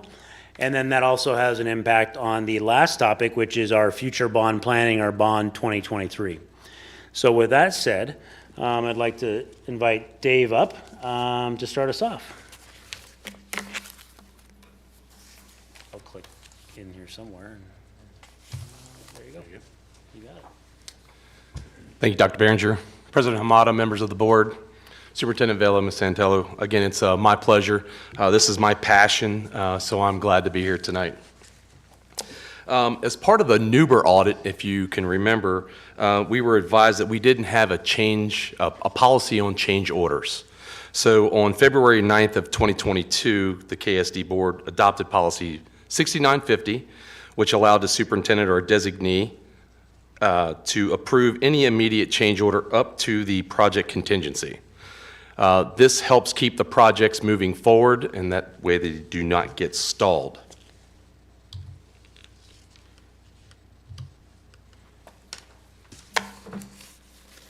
There you go. Thank you. In the 2006 bond projects, we have one remaining project, and that's the Horizon Elementary parking lot revision. This will be completed this year. We're going to start on about June 27th, and we should be done around August 1st. The remaining dollars were approved by the board just last week for the central storage and athletic offices. So we're going to combine the rest of those residual dollars into that, and that will dissolve the 2006 bond.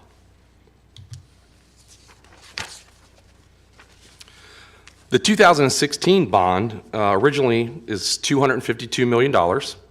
It started off with 102 original projects, and there were 10 added projects, which were approved by previous boards.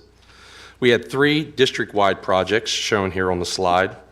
1 replacement elementary school, which was Covington. 1 new elementary school, which was River Ridge, and then the Kent Laboratory Academy as well. In capital planning, we are looking to produce a working draft schedule for the start and completion of all remaining 32 projects.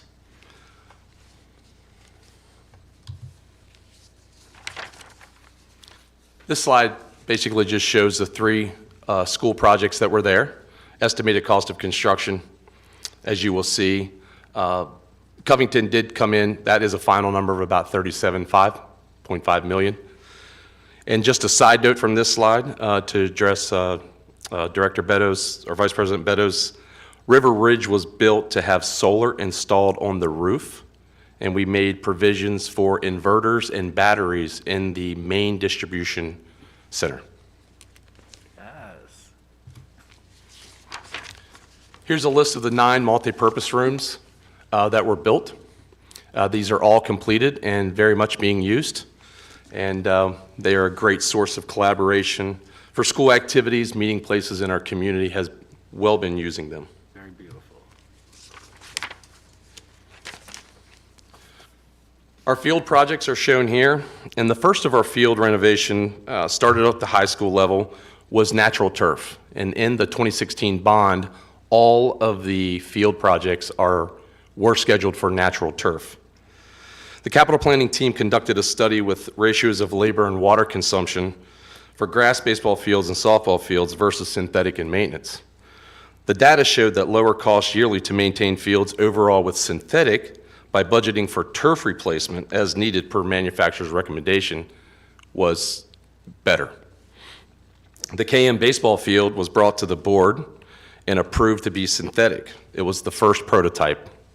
The girls' fast pitch was recently redone and converted to synthetic, and the capital planning team, along with the athletic team and department and team, we are recommending that all future fields in the secondary be built in synthetic. As you will hear in a future slide, using the current remaining dollars for the field projects that we still have, we'd like to have a complete study and survey with concepts, drawings of all secondary schools with the emphasis on Kent Ridge Field, as that field is currently not usable. In addition, the City of Kent would like to continue a partnership at Meridian Middle with a full sports complex attaching to ours. Investing in these types of fields will lead to more playtime, better sport amenities for our students, athletics, and our community.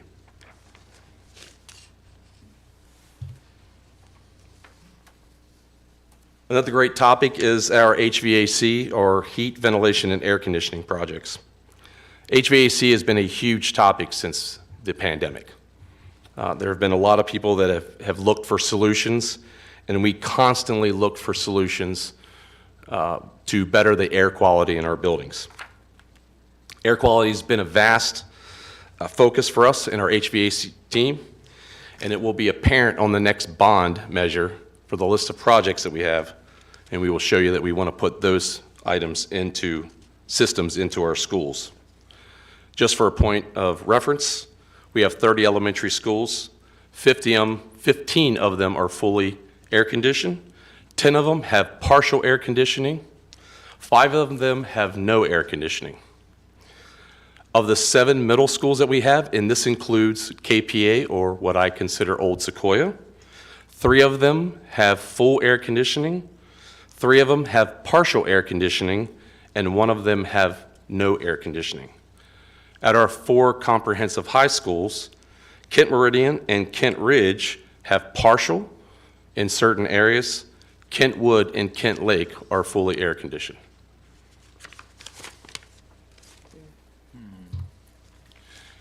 So as we move into what we would like to talk about with some proposed changes to the 2016 bond, the first one is the fields. So investing in our ability to have daily play on turf fields throughout the year allows us and students to have access to PE, sports, continue on various weather conditions. It also benefits our community and facility use after hours. As I talked in the previous slide, we want to continue partnering with the City of Kent to make sure that that interlocal agreement for creating multi-sport plexes across this district can work for both agencies. Kent Ridge, baseball, and fast pitch are non-usable today. Those games are being played in outsourced parks along the Kent community and other schools. We would like to hire a certified sports field consultant to be able to do the survey of all the remaining fields and give us their suggestions on use. Mill Creek, as you know, will currently not be done due to the dredging project that still has not been completed by the City of Kent. As if we were to do that project, we would be, we couldn't do that project until they're done due to the flooding. The admin egress lighting project, we'd like to send those dollars back to contingency. It was done prior with our maintenance team. They installed battery packs, so it does not need to be hooked up to the emergency generator. The Grass Lake parking revision, we'd like for those dollars to be sent back into the contingency as well too. That was completed during the multi-purpose room. I was actually the project planner for that project, so I added that to it.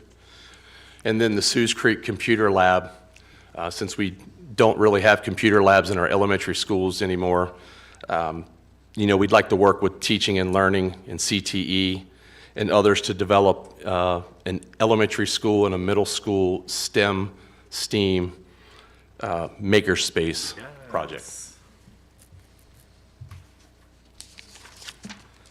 To recap the 2018 levy, there were $75 million approximately.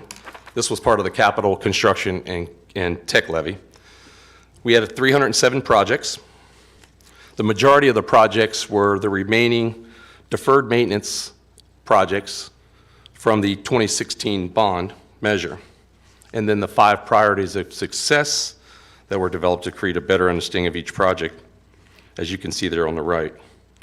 Projected costs and remaining cash is being reviewed currently, and we'd like to be able to come back in the fall and see how that's working. And at this time, I'd like to pause and see if anybody has questions concerning anything capital of the 2006, 2016, or 2018 levy. Mr. Buzzard, thank you for your discussion tonight. I'm curious, how do you get to determining the level of what you're going to work on and what's going to be improved? I mean, do you have a criteria of how many years in all these different things that you're doing will last, and then you go from there, or you go in and see what the actual situation is? I mean, how do you come to what you do and what's most important, the priorities? So what's most important is what we plan for. So we have to continue to plan for the things that wear out. Roofs wear out, carpets wear out, siding wears out, windows wear out, boilers wear out. So we put those on a plan. And what takes the priority is the level of that plan. So if you had boiler that was not producing hot water, and you had a roof that needed to be replaced, you could repair the roof because you would need hot water to bring hot water to the school for kids to be there, but you could always repair the roof until you could replace it. You couldn't repair a boiler. We've tried in the past, but it's very costly to repair it. So what we're doing now is putting everything that we have in the Kent School District is going into what's called a building conditions report. As part of our state study and survey that we just got back, and you'll see that in another couple of slides, we are bringing in a platform which will put all of this into a nice digitized format that will be easily readable for us to be able to look at it and just say, okay, this school needs this, this school needs this, this school needs this, and then when does it need it? As far as the 2016 and the 2018, those priorities were put together and approved, and what we're doing with those, President Hamada, is we are doing those through a priority. So each one of those projects were put into a priority level, and yes, there have been some priority levels that have moved up due to maybe the boiler or the window is starting to leak, and we had to move that project up. Is there any way a teacher or a principal or administrator can have you come out and say, geez, we really need this work done? I mean, I had a teacher take me out to Riverwood, and they need a very small amount of work done, it looks like to me, maybe not, because I'm not into landscape construction, but they needed to use their field a lot more because it keeps flooding, I guess. But they used to have a track that went around it, and because of all the water usage and that, it's gone. And they had to have their parents come out and kind of work on it to even use it. And I don't even know if they can use it, but it never seems to come to, I mean, they never hear back when they ask about this stuff. Is there a way for concerns of your staff and community members to have input at all? I mean, I know you could probably have 20,000 people wanting different things, but. Well, first of all, I will apologize on the side of our staff. There should be never a question that comes to me or my team that cannot be answered either that day or within 24 to 48 hours. There is an answer, whether we have a budget to be able to work that issue out, or if it's something that our maintenance team or our grounds team couldn't come out and work. So I'd apologize for that one. So yes, there are many times that I believe that we have a work order system. So custodians, if a principal or anybody reports anything that's in disarray of a building, they report it to their head custodian. Head custodian puts it in a work order, and then Mr. Kurt Anderson reviews those from a maintenance side, and Gordon Cook looks at those as well too on a weekly and a daily report, and they can see the urgency of high, medium, or low needs. But I can tell you that if somebody is reporting anything in this district and it's not being taken care of, I would like to know about it. Okay, well, can I fill out a report then? So which school was it? It was Riverwood Riverwood? Elementary School, yeah. We do not have a Riverwood. I'm sorry. Ridgewood, oh, I'm sorry, Ridgewood, Ridgewood. excuse me. I'm sorry, Ridgewood. okay. I'm sorry. So it's, Did I miss one? I don't know. no, okay. Is that So Ridge, Oh, so that upper Ridgewood, field. Oh, my God. Ridgewood track and Yeah. field. Yeah, it's, Mr. Cook, do you have that? It's been noted. thank you. We'll get back to you this week on that. I have a couple of questions out of open can of worms, I think. Okay, go. Timeline for the Mill Creek field replacement? I know it's dependent on the City of Kent project, but is there a timeline for that? The city of Kent has been trying for 10 years to get the Mill Creek dredged. Here's our dilemma, Vice President Benham. If we go down there and spend the money right now and redo that field, let's say we put synthetic in there, okay, we can do that. The next time the field floods, it's destroyed. Yeah, that's why I was kind of curious what the City of Kent's timeline. Is there a timeline for City of Kent? So we just have to wait till. There is no timeline for the city of Kent. We have been told they have been working with the tribe, the Muckleshoot tribe, to try to get this passed. Right. I feel for them, I really do. And I really wish it could get resolved, because to be honest with you, you want to talk about inequity? Oh, That field right there is a total inequity for this district. Horrible, it's horrible. Every time it rains, because I live by there, and every time I drive by and it rains, it's horrible. I know we kind of talked about this last meeting, but I'm going to bring it up again. The Kent Ridge PAC, where is that at, as far as the study or the bonds? So the Kent Ridge PAC will be coming to you in the next board meeting as an informational. Okay.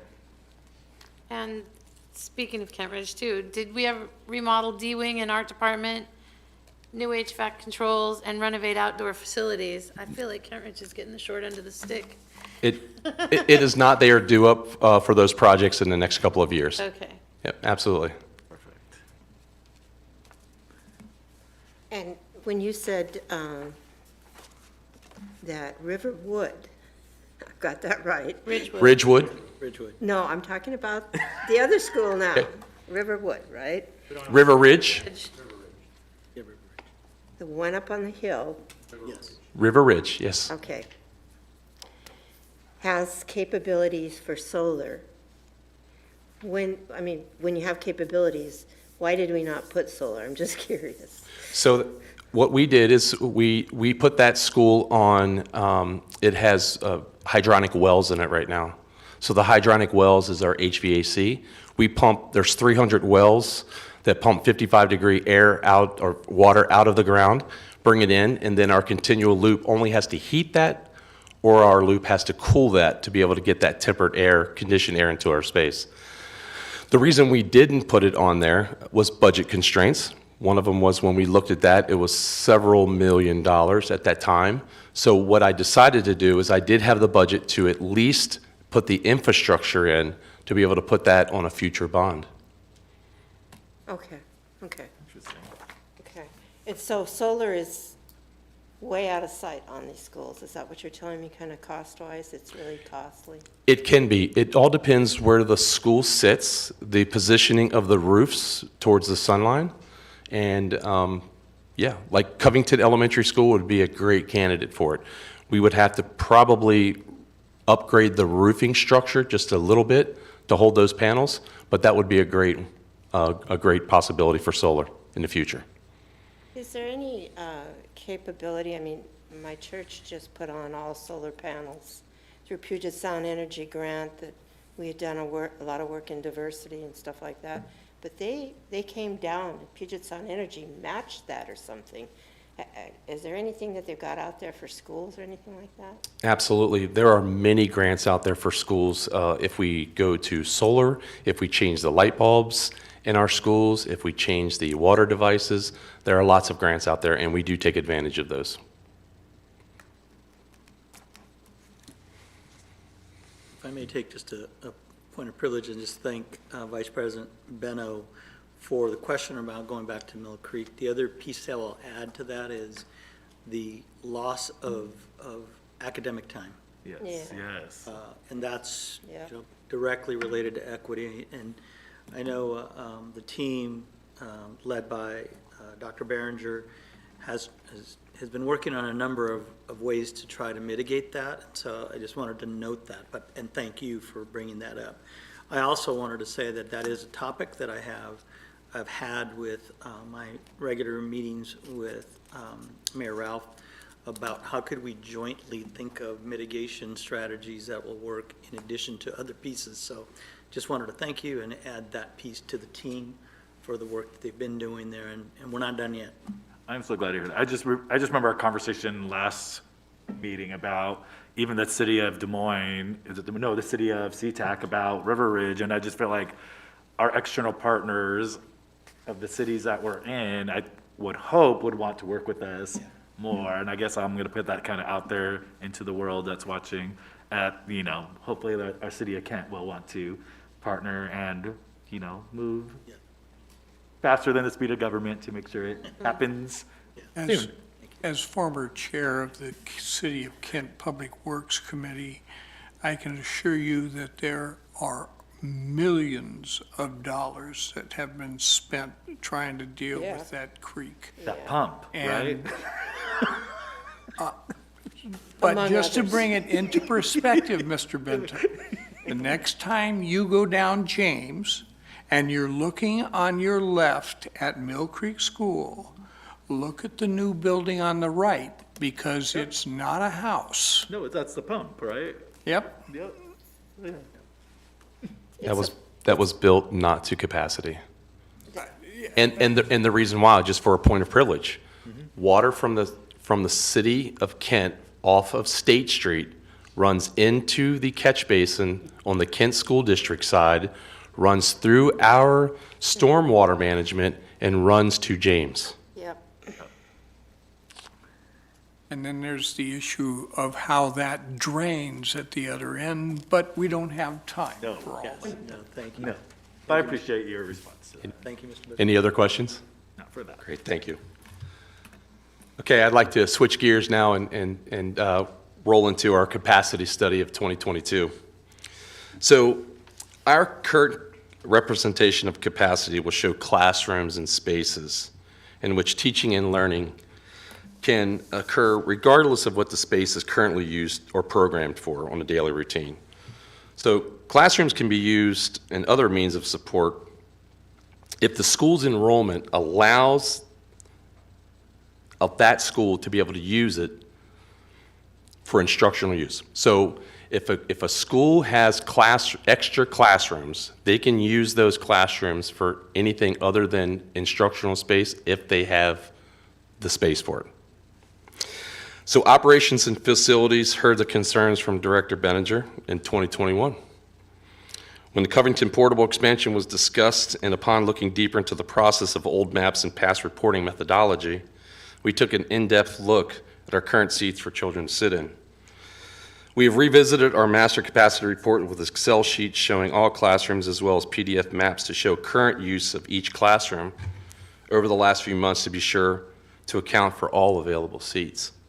The district will continue to work through this capacity process as we work with the boundary committee for their final recommendation to the board. In a snapshot of capacity, we showed 10 schools here, 4 elementary, 4 middle, and 2 high. And as you will see, that represents the student enrollment as of January 2022. It also shows the full functional capacity of our bricks and mortar, as well as our interim, our portable capacity. And this is according to our standards of service that we do in our capital facilities report each year. Then you'll see student enrollment projections for 22-23 and the remaining seats available. The overall student capacity of any school can be changed by program, use of classroom for non-certificated use, and as we have seen in the current year, we actually have classrooms that are being used for isolation rooms, necessary support staff, and community-based organizations. So I'm going to stop at this one and ask if there are any questions. I have a question about the last column. And, I mean, not to talk trash about MGT, but I feel like their capacities were way off compared to, can you talk about that a little bit more compared to our capacity versus what MGT has up here? Yes, we can. Okay. So the data that MGT got actually came from us. These were capacity reports that were done in the past that did not, for better term, take an in-depth, actual look at each school, each room, with maps, Excel spreadsheets, doing the in-depth look that we did. Again, when you report capacity, you can report capacity in many different ways. The numbers that you see on the screen and that you will see when the full capacity report is given to the board are actual seats that students can sit in. The one that you, because I remember part of MGT that I disagreed with was they counted like not classrooms as instructional space, like hallways and places where there was space that wasn't a classroom, but like, oh no, but it's instructional, but it's not a class. So that was my curiosity why it was off. So that even though those spaces may be instructional, we're not counting that as capacity in the new thing you're gonna give us, right? That is absolutely correct. To be a classroom, you have to have a certain amount of square foot. Yeah. In our standard, we have to have a window. And then you have to have the space to be able to have a certificated person there they're teaching with the recommended standards of service. Because I think of like KLA has those cool little breakout spaces, but that's not a classroom. That is not. But what MGT would have called that an instructional space though, with I'm assuming, like in some of the other spaces, right? Okay, I just want to be, like, because those are great, but they're not classrooms. Yeah, flex areas are not considered instructional space. Good. This question may not be in the appropriate thing, and so don't hesitate to cut me off, but the triangle on the valley floor and the service areas that are created to deal with Kent Elementary, Neely O'Brien, and now River Ridge, faces some real challenges in terms of trying to predict what's going to happen up on that hill and the arrival of that train, the light rail station, and the subsequent building that's going to take place as a result of that, and is clearly already taking place.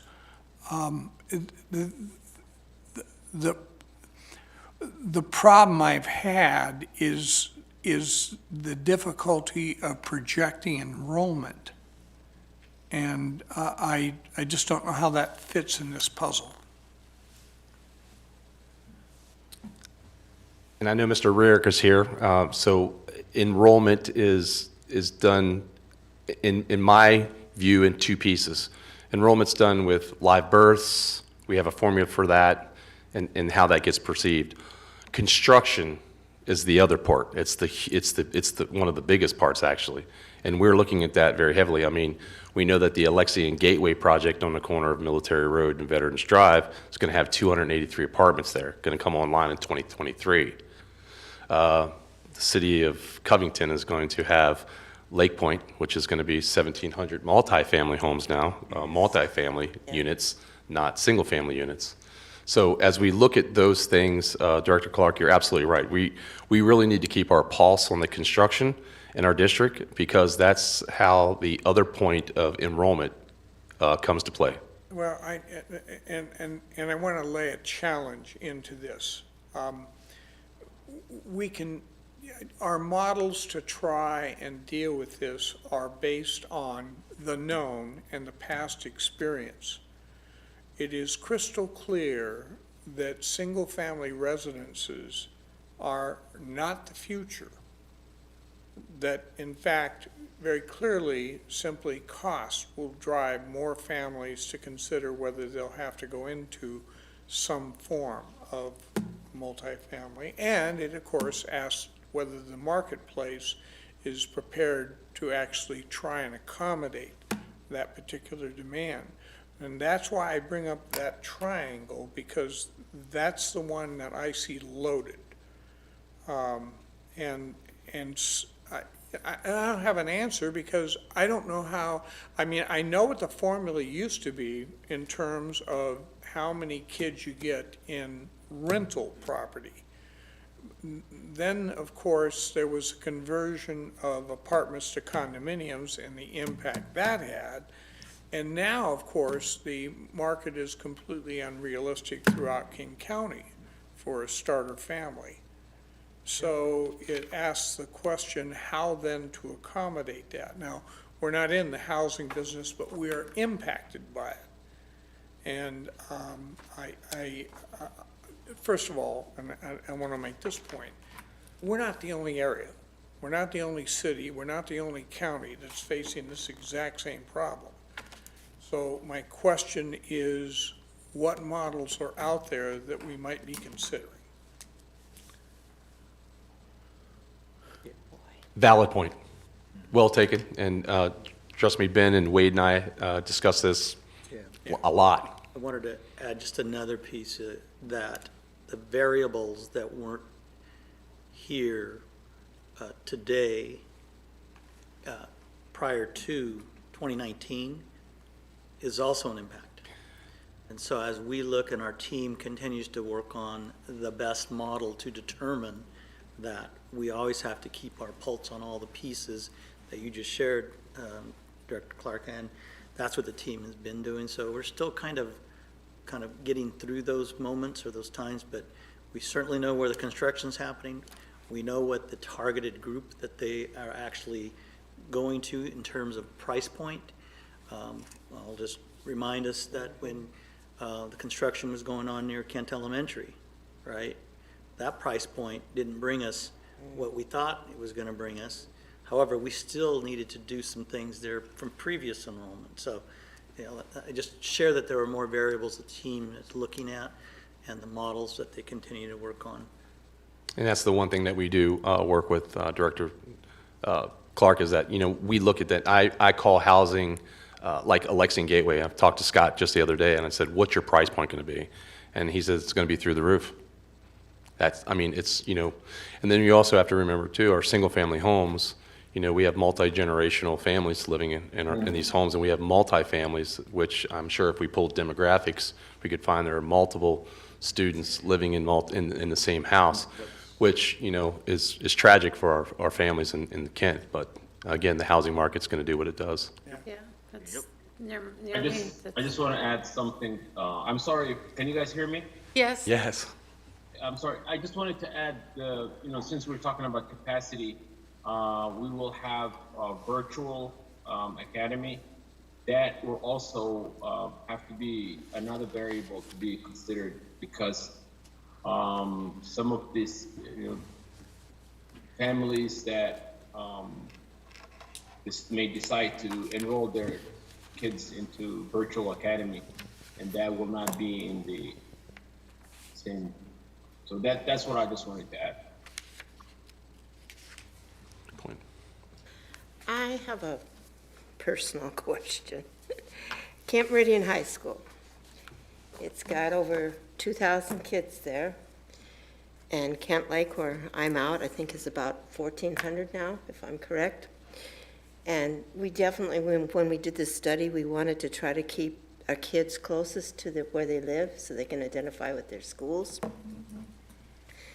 I'm wondering how we're going to factor in that to boundary, because right now, as I understand it, when I was out there having lunch with a principal out there, he doesn't even have an office. He's turned that over to somebody because of what's going on. He's in the boardroom or a conference room for his office, and he has the capability of having several partners that want to come in and give of their time and their expertise to work even further with our schools, but there's no room for him to put them in. And just some small things like, I guess there's one portable out there that's full of musical instruments. And maybe we could find a place for those musical instruments and put some of our partners in there I'm just throwing this out there as an idea, but the bigger issue is how are we going to, when honestly the growth is in certain areas of our city, where housing is more affordable or rental is more affordable, and we didn't get the growth out, well, we did for a while out in the Covington Beyond area out there, but the people we had a recession and they left. They couldn't afford it and went to other areas. So And we are getting some with Lake Point and all that, but how are we gonna do this boundary so we don't have one high school that's bursting at the seams and can't accommodate? We don't want this, and again, the other issue is these poor kids are on a bus from Birch Creek out to Kent Lake that can take a half an hour each way if the traffic's flowing. I mean, are you working on that? Yeah, so I'm going to, 2 points with that. First of all, I'm here to give you some great news. Mr. Cook actually found a place for the musical instruments, and they're going to be moved, so we'll get those portables back. And I think the answer to your second question would be best answered by a current or a former principal of KM, and I'm sure he can tell you about all of his challenges when he was a principal. Just really quick, it's not about so much about that piece is that why we're sharing the capacity study and the new information that we have to share with you is because this will inform the work that we're doing in our boundary committee right now. As you see, the reason we put the MGT capacity study on the side over there was to show that those were the numbers that were used in that particular study at that particular time from previous capacity work. With the new, with Dave and Gordon and the team going through every single building, room by room, and identifying instructional spaces. And that functional capacity, what that truly means is that is the hard cap identified by the KEA contract. So that's what functional capacity means, is like, based on our agreement with our teachers, how many kids can sit in a classroom, the total number of kids that can sit in that classroom by contract language. So, and that capacity, that tells you that if we took, at middle school, 30 kids is the hard cap. If every single class had 30 kids in it, every single period, they could hold 1,170 kids in a middle school. Now, is every single class have 30 kids in it? No. Are we ever going to be there? No. But this is how many kids we could hold if 39,000 kids showed up to Kent. We could put them somewhere, and we'd hit the top of the line as far as the CBA language. So we know that we're just trying to show you that there is capacity, which allows us to work on a couple things, President Hamada, around the boundary work. Part of it is looking at our portables. That was one of the big pieces that came up with MGT, is how do we move forward with getting rid of our transient portables that are not considered bricks and mortar space and that are not equitable for all of our students. So that's something we can work on as we go through this, because that's part of the boundary work we're doing. Looking at the boundary lines for KM and Kent Lake and Kentwood and Kent Ridge and all of the middle schools and elementary schools that feed into them, very important conversations. That's all something that's happening in these conversations at our boundary review committee. And so 2 weeks ago, we just had a long, in-depth conversation about sixth grade to middle school. This upcoming week, because we're sharing capacity tonight, is tomorrow night. We're going to be able to share capacity numbers. So our boundary committee, made of KSD members and community members, can have real numbers now. Now we can kind of dig into those conversations and really talk about what that looks like. We've got new boundary software that's coming online and a new position that hopefully will be filled with someone that can help manipulate all these different things, because as I've told my committee every single meeting, is that everything is on the table for discussion.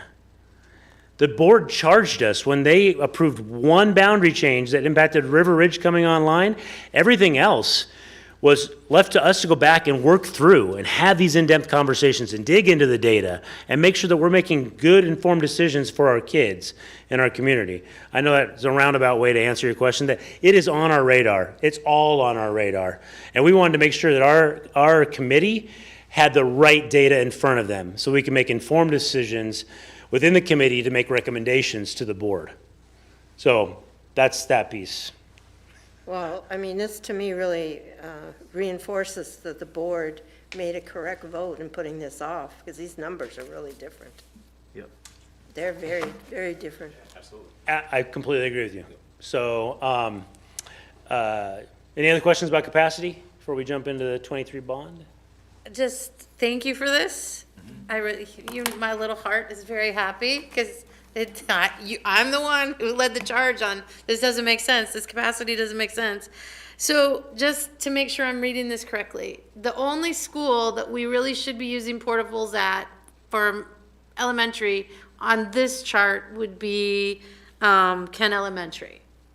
Based on this chart, Kent Elementary would be the one that we need to have portables at to continue to house all of the students that are Right. currently enrolled or projected to be enrolled at Kent Elementary for next year. Okay, but the other one's like, oh my gosh, Cedar Valley, look, we could, without portables, we could hold 514 kids, and it's crazy.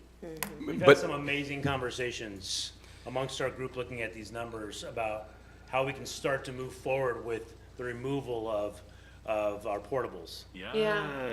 And the big piece to that too, to chime off of what Dr. Behringer said, again, each school, each grade, each classroom is not going to fit in a perfect box. Right. We know that there's going to be some third grade classes or a fourth grade class or whatever they are. But we can, as a district, do what we need to do and how we do it and boundarying correctly to make sure that we can get those spaces filled adequately. And because I haven't been at the boundary meetings, and this is probably off topic, but when we talk about, schools with lower enrollment, Kent Lake and Kentwood, especially Kent Lake, right?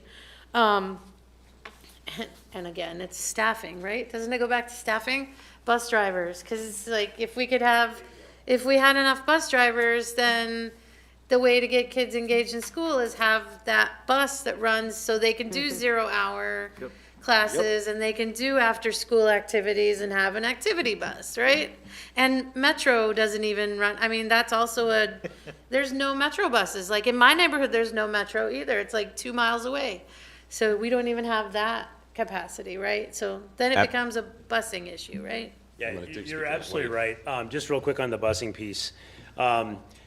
Justin Dennison and Kimberly Lamb, Director and Assistant Director of Transportation, are integral in this work on boundary.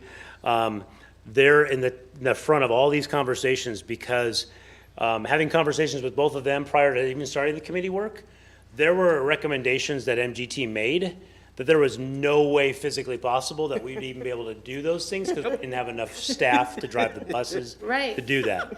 So we're in a position now where we can make smart, wise, informed decisions based on data. Yeah. So that's why they're there and a part of those conversations. The experts are in the room.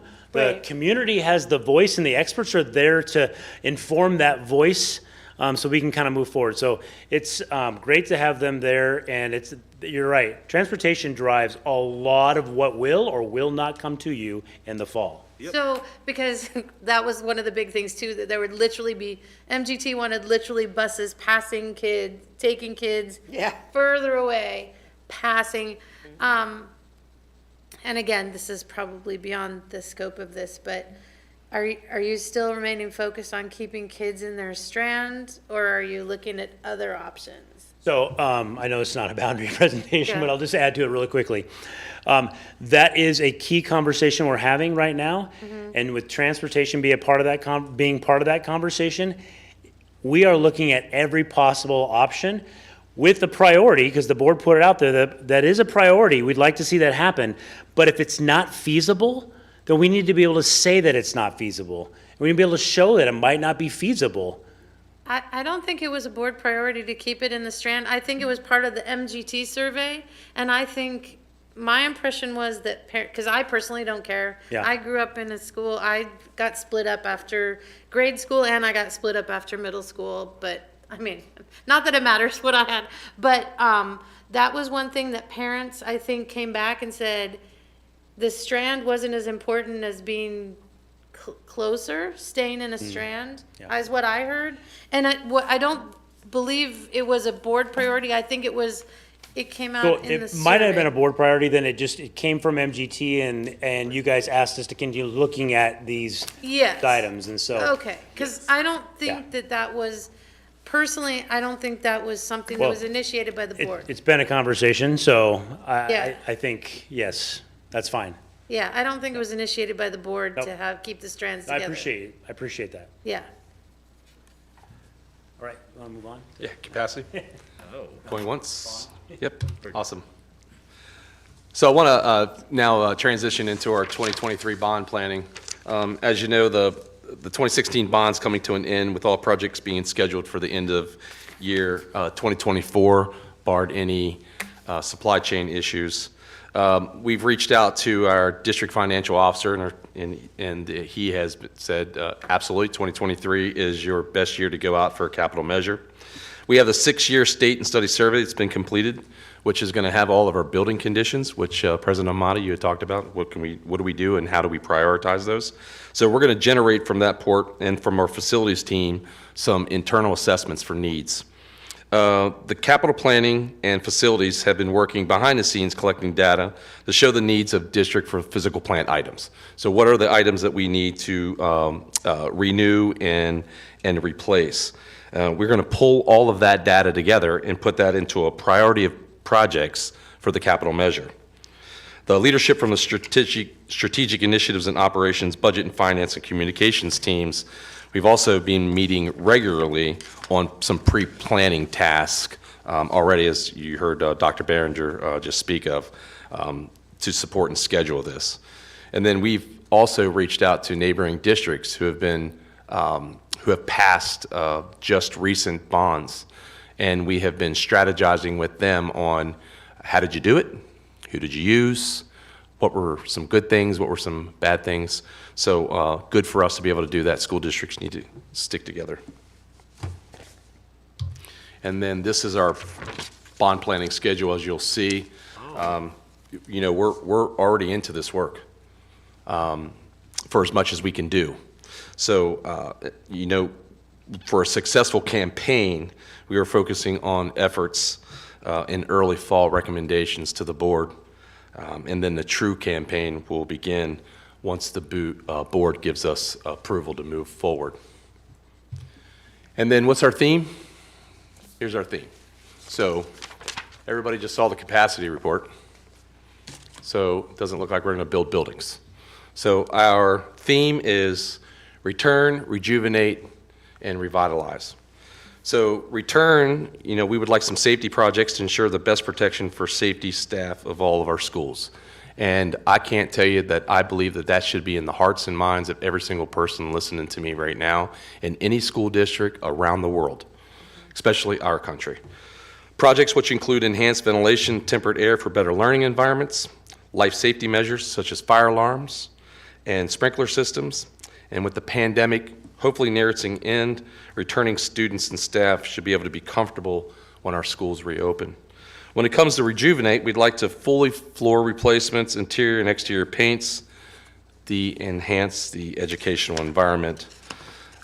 We do have quite a bit of asbestos still in our schools because of the age of that they were built. They're encapsulated, they're safe, but we would like to be able to take that into consideration in our next bond measure to start to remove those items.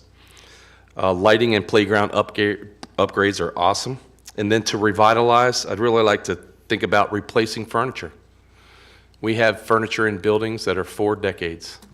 People have sat in these things for quite some time. So, you know, to have a diverse learning environment, you need some flexible furniture. Upgrading our secondary sports field to synthetic turf so it can be playable all year, and reader boards at every single one of our locations. And I won't forget about the arts as well, too. I think we need to always think about that. And with that, I will conclude and take any questions. All right, I have a large one. What's the matter? The issue for me is the timing of the vote. And I'm going to just make an observation, take it for what it's worth. The King County, I don't know the full title of the bond they're putting forward. It's obviously about, there is parks are in there and some other lands. My observation is they are asking for too much at one time.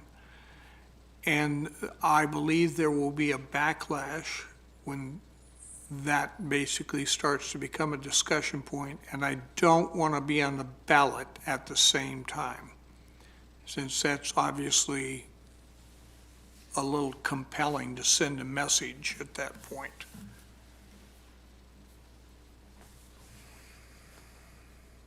I just wanted to add a piece while you're thinking about your questions you're going to ask. That's a great point, Director Clark. I don't know exactly when that King County bond will be on the measure, whether it's going to be in February, or whether it's going to be in April, whether it's going to be in November of 2023, but that's something we can find out. So I understand that concern.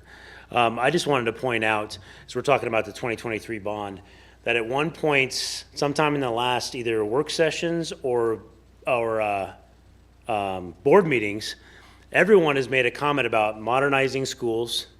Comments like improving, modernizing facilities, safe learning environments for kids, all those pieces. So it's definitely in the forefront of all of your thoughts when we think about our kids and what we want for our kids and what we want for our community. So I appreciate that, because that really is, after you look at that capacity study, our focus really is, how do we, our schools are the focal point of our communities. When you drive by them, whether the lawns are manicured, whether the things are painted, whether things look good, they're inviting.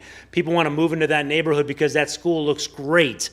All these different things. Fields are accessible to families to be able to walk around and be able to move around and be able to use and things like that and enjoy.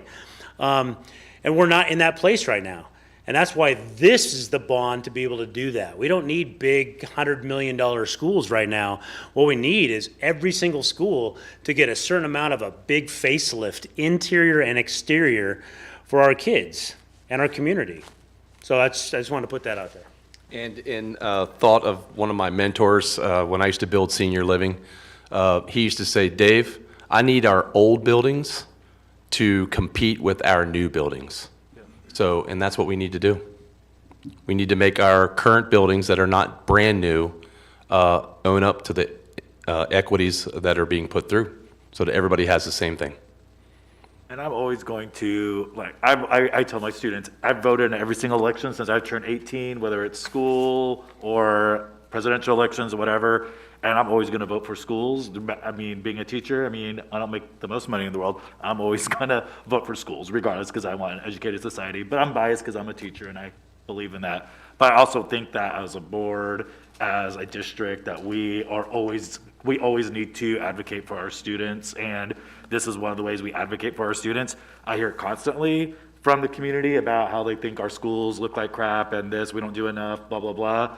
And so, great, let's put this bond out, put your money where your mouth is, and let's support our schools, because you're saying that they're not great. So here's something to make our schools look better inside and out, and I think we need to kind of put this out there and let our community know this is what we're going to do, and we need to stand behind it, and they also need to stand behind it, because we serve the community, and they need to vote with their dollars. So that's how I feel about it. So.